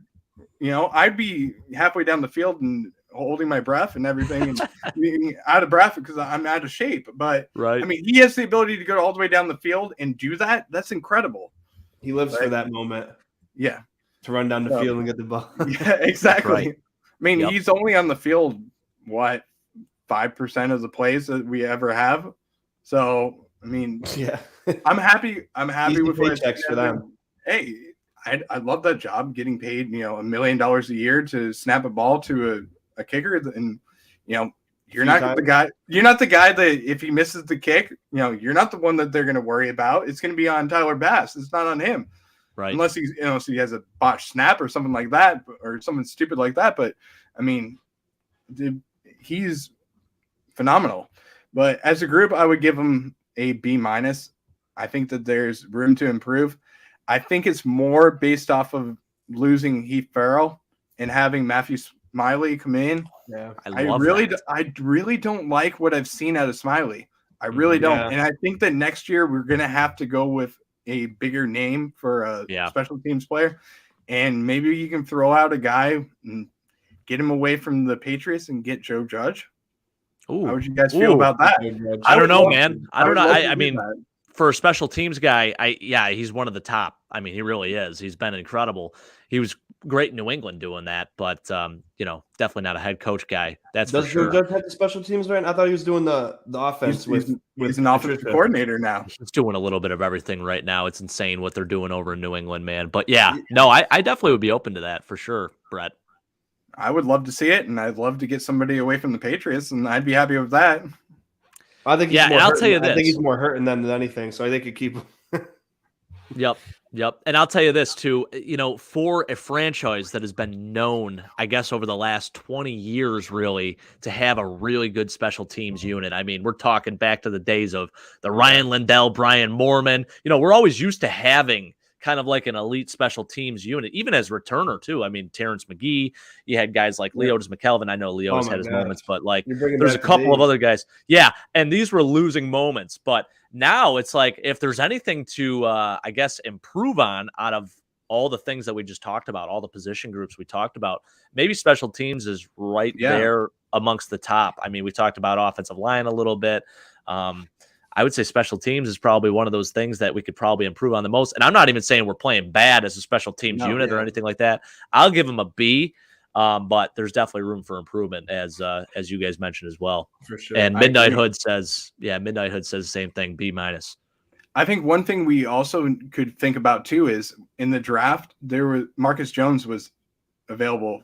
You could have went after Marcus Jones and had a kick returner and a punt returner that was really good. I mean, he while he's undersized as a corner, I would have been so happy having him as a returner. And then, you can have Isaiah McKenzie and utilize him as a part-time kick returner and not have to worry about him being on the field as much as he is and worry about injuries. You could rely on him in the slot if you trusted him.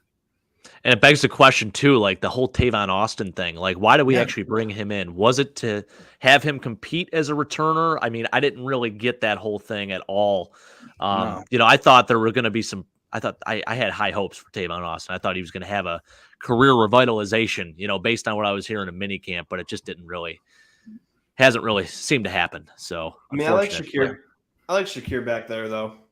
Yeah, I mean, he's sure-handed. That's the most important thing. At this point, you just want someone who can catch the football, make sure that, they feel that that's the number one thing. And if you can make a play, go ahead and do it. But I think losing Andre Roberts was a big part of why our special teams last year went down. Yep. So I think that was huge. And then this year and last year, I mean, I've noticed the numbers have gone down, and that, like we said, I think that's the area that we can most improve on. And I hope we can find somebody that's a good punt returner and a good kick returner in the next year or so, because that's going to be a position that I'm really worried about. Yeah. Funny story. I think I might have told Jake. I'm airing it out. I've held it in too long. Last year, it might have been last year, but at least 6 months ago, I messaged Andre Roberts and I said, if you held on to the football, you guys would be in the playoffs right now. He messaged me back like 3 months later at like midnight my time and was like, man, you don't know shit about nothing. If you watched the season, you would have saw that it had nothing to do with me. I was like, wow, he answered. I said, wow, I mean, I loved you when you were in Buffalo, but damn, I mean, you cost that game. But that's awesome. I mean, I loved him when he was in Buffalo, but like the thing about him was he demanded a lot of money just to return kicks. Like, right. We could pay, we have our receivers like Shakir, who's playing receiver, actually playing in the game unlike Roberts, and then possibly could be returning.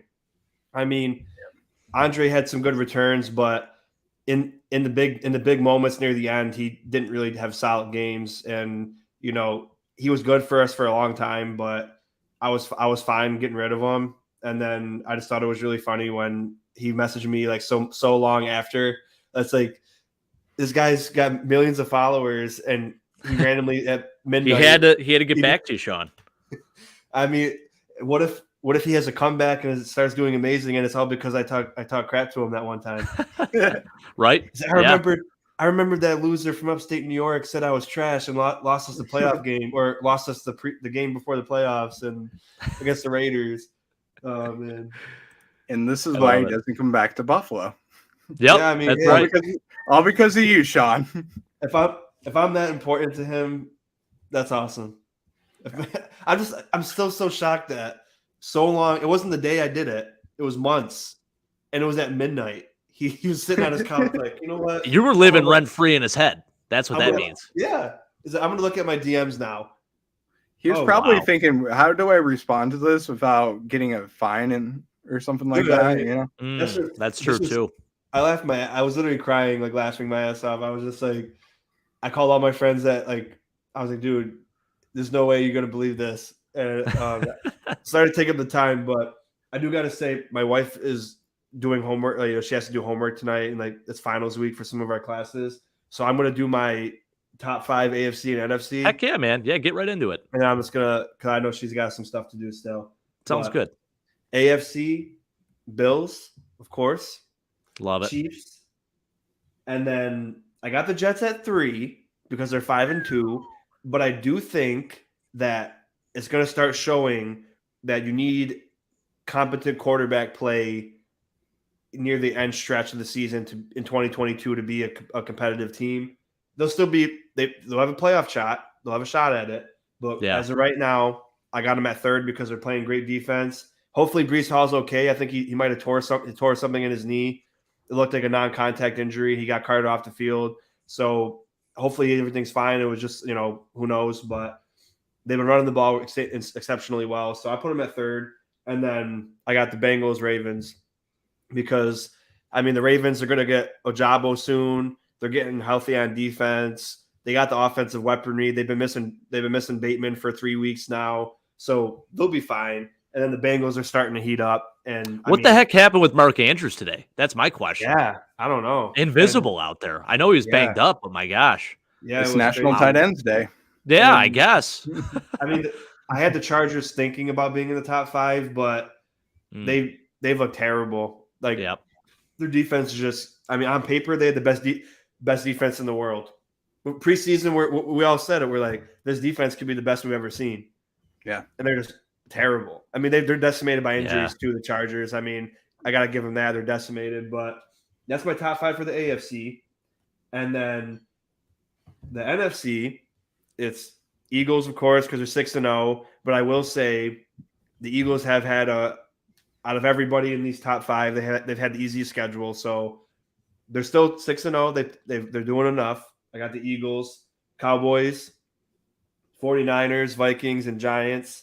The Giants are the other team that I'm saying they're going to have competent quarterback play, because if you're just a run team with Saquon, solid teams are going to stop you. Playoff teams are going to stop you every time. So Jets and the Giants, the New Jersey teams, they've been pretty solid this year, but they got to do more with the quarterback. Jets have more offensive weapons as far as receivers go, than the Giants do. So they might be, if Zach Wilson could take a step, they might be better off than the Giants are. But I mean, right now the Giants are 6-1. I mean, Daboll's the players' coach that everybody loves to play for. And I think what's not being talked about enough for the Giants is actually Wink Martindale. I think he's more important than Daboll actually is. And I mean, and that's another reason why I think the Ravens have been so bad. I mean, at defense in the second halves of games. Wink Martindale is he could change a whole defense. He's a genius. So I mean, Daboll, he's got the guys fighting hard. So I got to give him that credit. But I think Wink Martindale is a little bit even more important than Daboll has been to this Giants team. But the Jets and the Giants, they're going to have to show they could beat people with their quarterback. So they're in my top 5 for both conferences right now. But that's what I got. And then let me know before I go if you guys think that's cool. Or no, I think you're pretty much spot on. I think the only difference I would have there, Sean, I would say mine are pretty much right on point with yours, but I would put the Bengals probably my 3 team for the AFC just because of quarterback play. Like Joe Burrow's he's looking like the old Joe Burrow, right? I think he had, there was a little bit of a recovery time. He had the spleen. Yeah, he looks incredible. Jamar Chase, I know he got banged up a little bit, but Tyler Boyd had a monster game. I mean, they got T. Higgins back now. Hayden Hurst is balling out. They have a tight end now, too. I mean, come on. Like, that's crazy. Mixon, Joe Mixon. Yeah, I mean, that team is looking good. They're starting to roll through a little bit. So, that's definitely a team to look out for. But I still think, like, the gap and the tier levels of these teams is it's so far apart. And it's been a while since the NFL has been this far apart, like, in terms of how well the teams have been playing. Like, I feel like it's like the Bills are right here. Like, they're up high. You can't even see them on the screen. They're that high. Then you have the Chiefs, which are still, they're playing at a high level. Obviously, just whooped on the 49ers today. They're looking really good. Obviously, they're cream of the crop. The Eagles, I'll put probably right at number 3 if we're going overall power rankings, because they're undefeated. You can't not put them there. But then you have these other teams, and I feel like they're just so inconsistent, and they're just not like, I don't know who's for real and who's not. I know that the Bills are for real. I think I know the Chiefs are still for real. But after that, like, even the Eagles, are they? I don't know, man. Like, I just don't. Yeah, I don't see it. They have the rest of the year too, because I got a lot of friends that are Cowboys fans, so we always talk about it. They got probably the easiest schedule, and they might go undefeated. To be honest, like their hardest games, I think, if I remember correctly, is Dallas and the Giants for the Eagles. I think I might be wrong. Crazy. They might have another good team in there, but they might not lose more than one or 2 games, to be honest with you. So, I mean, again, I got a lot of friends that are Eagles fans too. They're playing good football, but I mean, people are just. I think the media is overhyping Jalen Hurts because he's been running the ball, but like he had 150 passing yards against Dallas and 30 rushing yards. Cooper rushed through 3 picks. It gave him short field, and then Mike McCarthy went for it at the 30. Right. They went for it at the 30, and then they still caught up. They lost by 9, but I mean, I think the Eagles they're playing really good, but I think they have to be at the top because of their record. But I think skill wise, I don't think they're number 1 in the NFL. Overall, people got them number 1 still because they're undefeated, but I mean, they're definitely a top 10 team, but of course. I think they're getting a lot of love, but I'll let you guys wrap the show up. And I just want to say thanks again, Mike and Jake, for having me on. And I'm so glad Brett got to come on, and I love doing this roundtable. We got to do this again. I mean, we got a bye week still, so who knows, but I really appreciate you guys. I love both of you very much, and go Bills, and wrap up this show and let's get it. Heck guys yeah, have a man. blessed Yeah, night. I'm going to let Brett finish it off here. I'm going to let him get into his rankings here. So thanks again, Sean. Appreciate you, man. Of course. Thank you guys very much. It was very fun. Every time it's awesome. So God bless Absolutely. you both. And I'll talk to you later tonight, probably. Hey, you too, brother. Be safe All right, out there, guys. huh? Thank you. You too. Thanks, All right. Sean. See you, All man. right. Peace. Yeah, so Brett, give me your rundown, man. All right, I'm going to give you my rundown. I mean, I'm going to keep it the same way with you. I think it's the same for the AFC. It's got to be the Bills at number 1, and then Kansas City, and then the Cincinnati Bengals. And I liked what I saw out of Cincinnati. I picked up Tyler Boyd because I needed a fantasy wide receiver, so I was happy with that. Got that done, and I don't know if you've ever played like on the Sleeper app. Yep. But yep. I'm playing on the Sleeper app, and Tyler Boyd was available, and I'm like, okay, I'm projected to lose. It was like there's 74% that I was supposed to lose. Oh, wow. And I ended up winning this week just because of Tyler Boyd, and I also had Josh Jacobs. So both of them you went had off. yourself a day. I had myself a day, and I'm going up against the number 1 player in the league. So I'm like, that's great. I'm like, sweet, I got to win on him, and he's the commissioner, so he's rigging this thing. You know how it's going. Of course, right? So I'm like, all right, whatever. I got the win. So then I text him, and I'm like, dude, what's going on? He goes, oh, my team had week. I'm like, no, you just got your butt whooped by a team that's in last place. That's what happened to you. So I gave him a little bit of a attitude about it, and I said, dude, you just got whooped by the last place team, and now I'm 2-5. So there you go, man. That's awesome. That's great, so man. I felt so good about that, but yeah. that's the thing. And then for the NFC, I think obviously you got to go with the Eagles, right? The Vikings. I mean, I think the Vikings are the sleeper team right now. I agree. And then, I really do think they're a sleeper. And I mean, you could say, you can move on from Adam Thielen at any point. We play him in a few weeks here too. Yeah, that's right. Yeah, but I mean, you can move on from Adam Thielen in the trade market and get some picks out of him. And then the third team, I mean, it's really hard to say who's going to be the third team. I mean, if you're looking at the playoff picture, right now it's the Seahawks, and they've been the surprise right now. Who would have thought that the Seahawks would be as good as they are, and how good Geno's been so far? So I would say my third team would be obviously the Giants, but I mean, Seattle's looking pretty good too. Seattle can score. I think that's the biggest thing. Seattle can score, dude. And Tariq Woolen looks great as a rookie for their DB. Yeah. I mean, that DB unit, they have Quandre Diggs, they have Tariq Woolen. I mean, that defense actually isn't terrible by any means. And now you got Kenneth Walker starting to go off too as a running back. I mean, they look pretty good, man. Well, DK went out too, and they still win the game. I mean, that was scary. So, I mean, he was carted off the field, but they can still do this without DK on the field. I mean, I don't know where they're going to go. They could be really good. I mean, the sky's the limit for them, and we're projecting to have them as the number 1 pick. Right. Yeah, it's wild to see them and the Falcons. I got to give the Falcons a ton of credit. I mean, they have competed and battled in every single game this year. Yeah. I'm not saying they're a great team by any means, but for them to be 3-4 right now is pretty impressive. I mean, I know they got whooped up on by the Bengals, but even so, at a certain point in that game, they started coming back a little bit. It was 28-17 at one point, but it's really interesting how the NFC is sort of laid out this year. And now you got the Buccaneers at 3-4 and the Packers at 3-4. Yeah. I mean, these are two teams that we thought were probably going to play in the NFC Championship this year. So I don't get it, man. I know nothing. That's basically what it comes down to is we know nothing about the league because every week, I mean, outside of the Bills and maybe the Chiefs, there's just no consistency. I completely agree with you on that. But on the AFC side, who's been your surprise team? Surprise team, I would say, well, obviously the Jets. I had the Jets only winning, I think, 6 games on the year. They've already won 5. They're 5-2 now. So just from where they've gone, I know their quarterback play has not been up to snuff at all. It hasn't been great. They actually look better with Joe Flacco in the game playing quarterback. Yeah.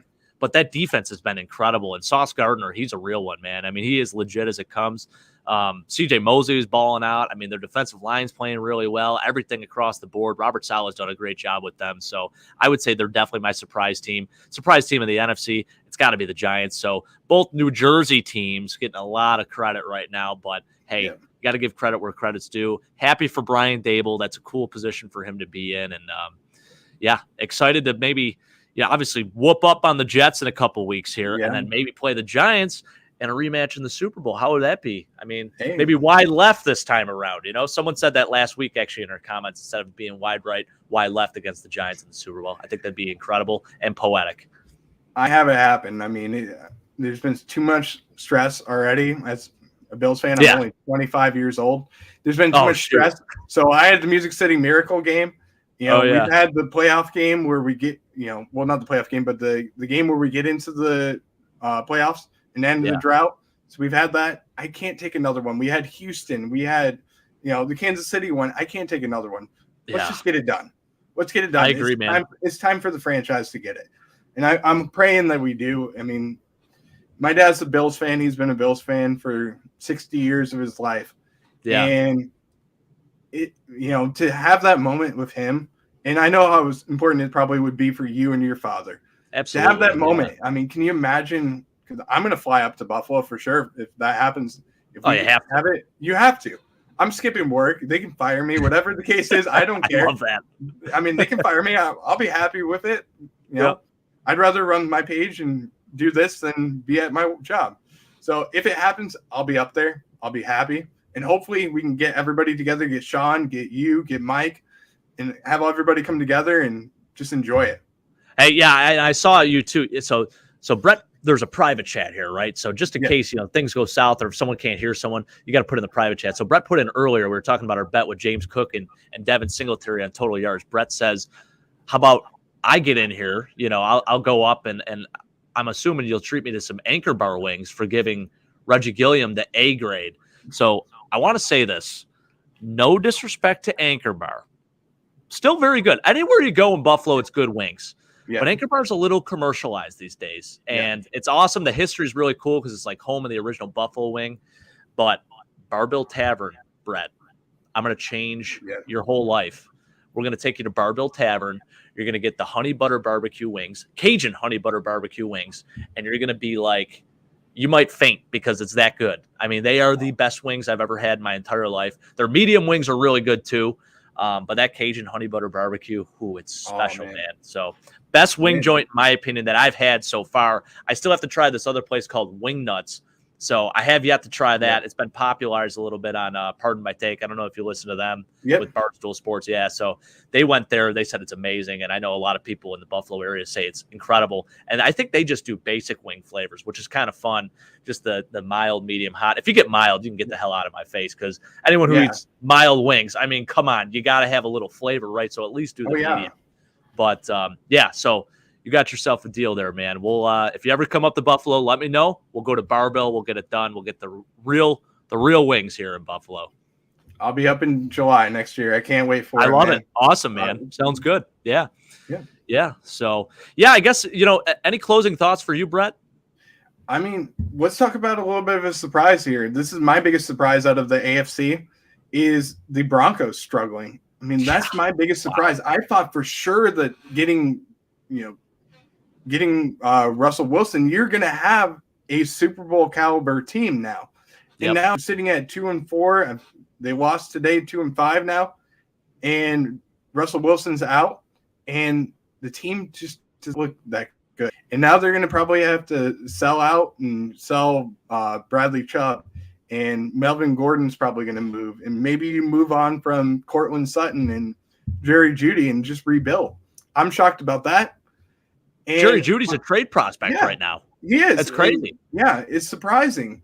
But my biggest surprise for the AFC is, while you said the Jets, my biggest surprise is how well the Houston Texans are playing.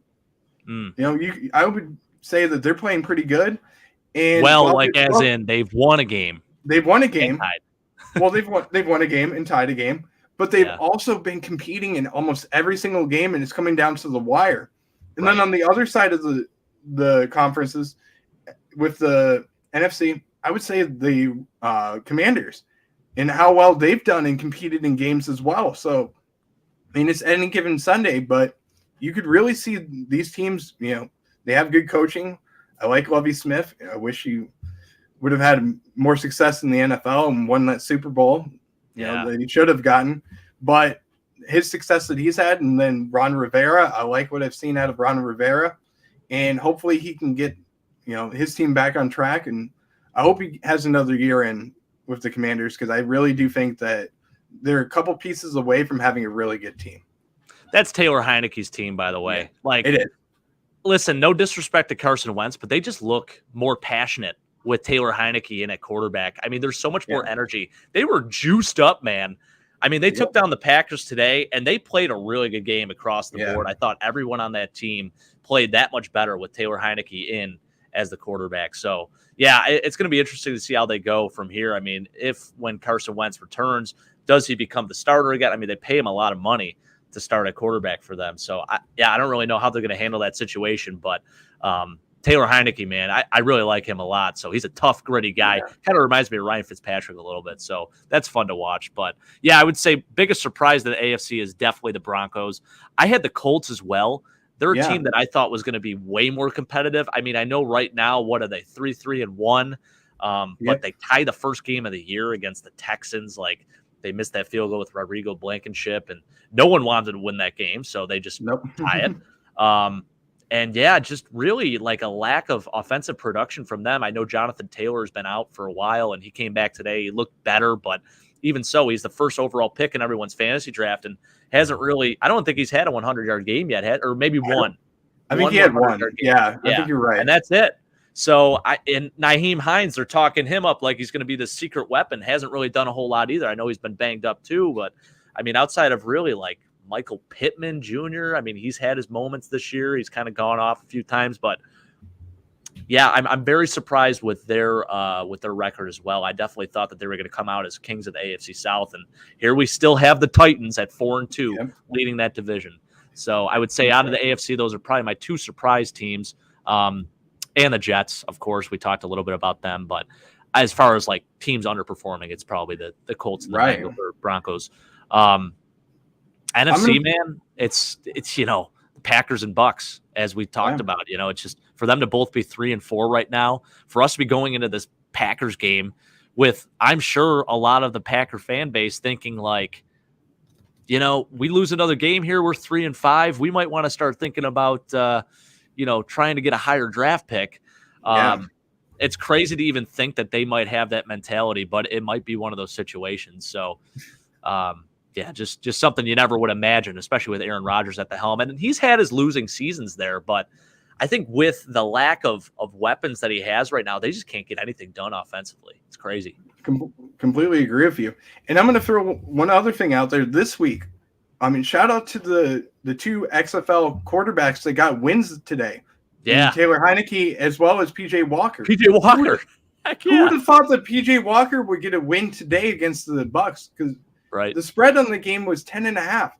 Yep. I thought for sure the Bucks were going to blow them out of the water, especially with not having Christian McCaffrey. Likewise. So, I mean, I'm shocked that they not only won the game, which I took them to win the game, and I'm so glad I did. Yeah. But to have them took the Panthers? I took the Panthers. Well, you took the points, obviously, right? I mean, no, I thought they were going to win. I really did. Wow. I really did. I told one person this, and it was my dad. I said, the Panthers are going to win today. Watch and see. And we took the Panthers. Wow. So, I mean, in the Vegas spread, we took the Panthers. So I could not believe it, but I mean, just a shock. I love it. Yeah. And we also took the Commanders, but thank God we did. So we got those pulled it out. I didn't think they were going to win, but they won. So I'll take it. And I feel like we were saying the same thing last year, where it's like every Sunday is any given Sunday. This year, it's been more evident than ever. It's crazy, man. I mean, we have an upset every week. Like in all of my eliminator pools, it's down to like 2 people. And usually, at week 7 of the season, like you have a decent amount of people still around, but there's just been so many upsets, and it's like every week there's one. There's at least 1 or 2. It's wild to see, but Slinky out there. Thank you for joining us again, Slinky. Appreciate you. He's saying it's a good thing you don't know your punter's name. That's hilarious. Slippery Sam Martin. Don't forget it. He's very important to this team, and I'm very happy with his production this year. Glad we don't have to use him a lot, though. It's a great thing for sure. He's the water boy right now. Pretty much. Yeah, he's out there to look pretty, pour some water, and hold some kicks, but that's about it. Mike, Hey, thank you, sir. You're the freaking man. Mike always does a great job hosting. It's not an easy thing to host, Mike. I'll tell you that. I lose train of thought so fast. So apologize, Brett. I'm trying my best to keep us on track here, but Mike does a you're good, really man. good job at it. And shout out to Mike Hartel, too. He said he left the Titans for dead after week 2. I agree. I thought they were totally dead in the water, but here they are still at 4-2. So they're going to be around. Obviously, Derrick Henry, that entire offense runs through him. So, yeah, it's going to be pretty interesting to see how they finish up the year. Yeah, and Slinky mentions he's cheering for the Steelers right now. I'm watching this game. I got it over on. So, Brett, I have these 4 TVs behind me. Yep. I have another TV in front of me here. So I'm watching the game through that. So I don't know if you see me throughout the show. I'm kind of eyeing up that TV. So it's 16-10 Miami right now. The Steelers have the ball. There's 4 minutes and 46 seconds left in the fourth. It's been a pretty good game. And it looks like there's some rain falling too. And wow, Kenny Pickett. No, maybe it's not raining, but almost a really nice catch there by Pat Freiermuth. But anyways, yes, I've been blabbering a lot here. Yeah. So, Brett, I'll let you just finish up with some closing thoughts here, and we'll get the heck out of here. Yeah, I mean, I got to say thank you to you guys. I appreciate Mike and Jake for having me on. This has been incredible. I never would have imagined we would have done my longest show ever on a podcast. I mean, with 4 people, I knew it was going to go long. We're at the 3-hour mark. I mean, we can make this a marathon, man. Let's just keep it going. Right. But, I mean, I got to give a shout out to you guys. I everything. I love your content. You do an amazing job. And thank you, man. This is awesome. Would love to be back on again. If you ever want to have me on, I would love to be on. And I mean, as always, like and subscribe to everybody on here. You know, we had all 3 of our YouTube channels going at once, so that was awesome. So I appreciate you guys. Yeah, Brett, why don't you give yourself a plug too, man? Yeah. Like, where can people find you? Yeah, you can find me we have 5 different social media accounts. We're on Instagram, Facebook, Twitter, YouTube, and then TikTok now. So we're getting that started. Starting that off a little bit. Haven't really made a lot of posts on there, but hey, you got to do what you got to do to get the fans going. So I started off as a Bills fan. I know we talked about it in the behind the scenes, but I started off as a Bills fan when my dad held me up in front of the stadium back when it was Ralph Wilson Stadium. He held me up and did the Lion King scene where he held me up and said, "You're dedicated as a Bills fan." And wow, I'm glad to be a Bills fan. It's been some of the best years of my life, some of the worst years of my life, but I wouldn't trade a day of being another fan of another NFL team for anything because I love the Bills so much. And being able to cover the Bills with guys like you and Bills fans like we have, it's incredible. And if I'm able to touch one person or I'm able to touch 1 million people, whatever the case is, where if I'm in between that, that's fine. But I just want to make at least one person enjoy my show each week. That's all I care about. And if I get 1 subscriber or 1 million subscribers, I don't care. I love that, man. Yeah. And that's something to be said. I mean, the Bills fan base, they're so close knit. And it's so cool meeting people from other states, all over the world, really. I mean, we had people in the chat even, Brett, I don't know if you've seen it, but we had people from like the Netherlands. We had a person from India. I mean, all over the U.S. I know, Mike, I think you're from Iowa, you said. It's just a really cool thing to have all these. Chris Tebow. I know he was in here too. He's from Canada. So it's just a really cool thing, man, to bring the fan base together and just to talk some ball. It's a great thing. So we appreciate everyone that joins and watches the shows. And yeah, make sure you go subscribe to Brett's channel. It's the Go Bills podcast. Make sure you give them a like, comment, subscribe. This is broadcasting on his channel as well. Also with Sean, Red, White, and Bills, make sure you give him a follow, give him a like, subscribe, comment, do all that good stuff. And for us as well, Nickel City Mafia, we appreciate you guys joining us. And Brett, anything else? That's all I can say, man. I appreciate it, guys. This has been phenomenal. And as always, go Bills. Go Bills, baby. Yeah. And hey, guys, the bye week is over. Thank God. Thank God. So now we got to focus on Green Bay. We're going to be having a pregame show. I know probably Sunday. We'll have to get together. Me and Mike will discuss about that. But hey, Midnight Hood, Rochester, New York. Very nice, brother. I'm right here in Buffalo, so not too far from you, about an hour and a half away. So as always, guys, make sure you like, comment, subscribe. Go follow all of us on our social media platforms, and make sure you subscribe on YouTube. We appreciate the heck out of you. And hey, Brett, let's go beat the Packers. And as always, go Bills. Go Bills. All right.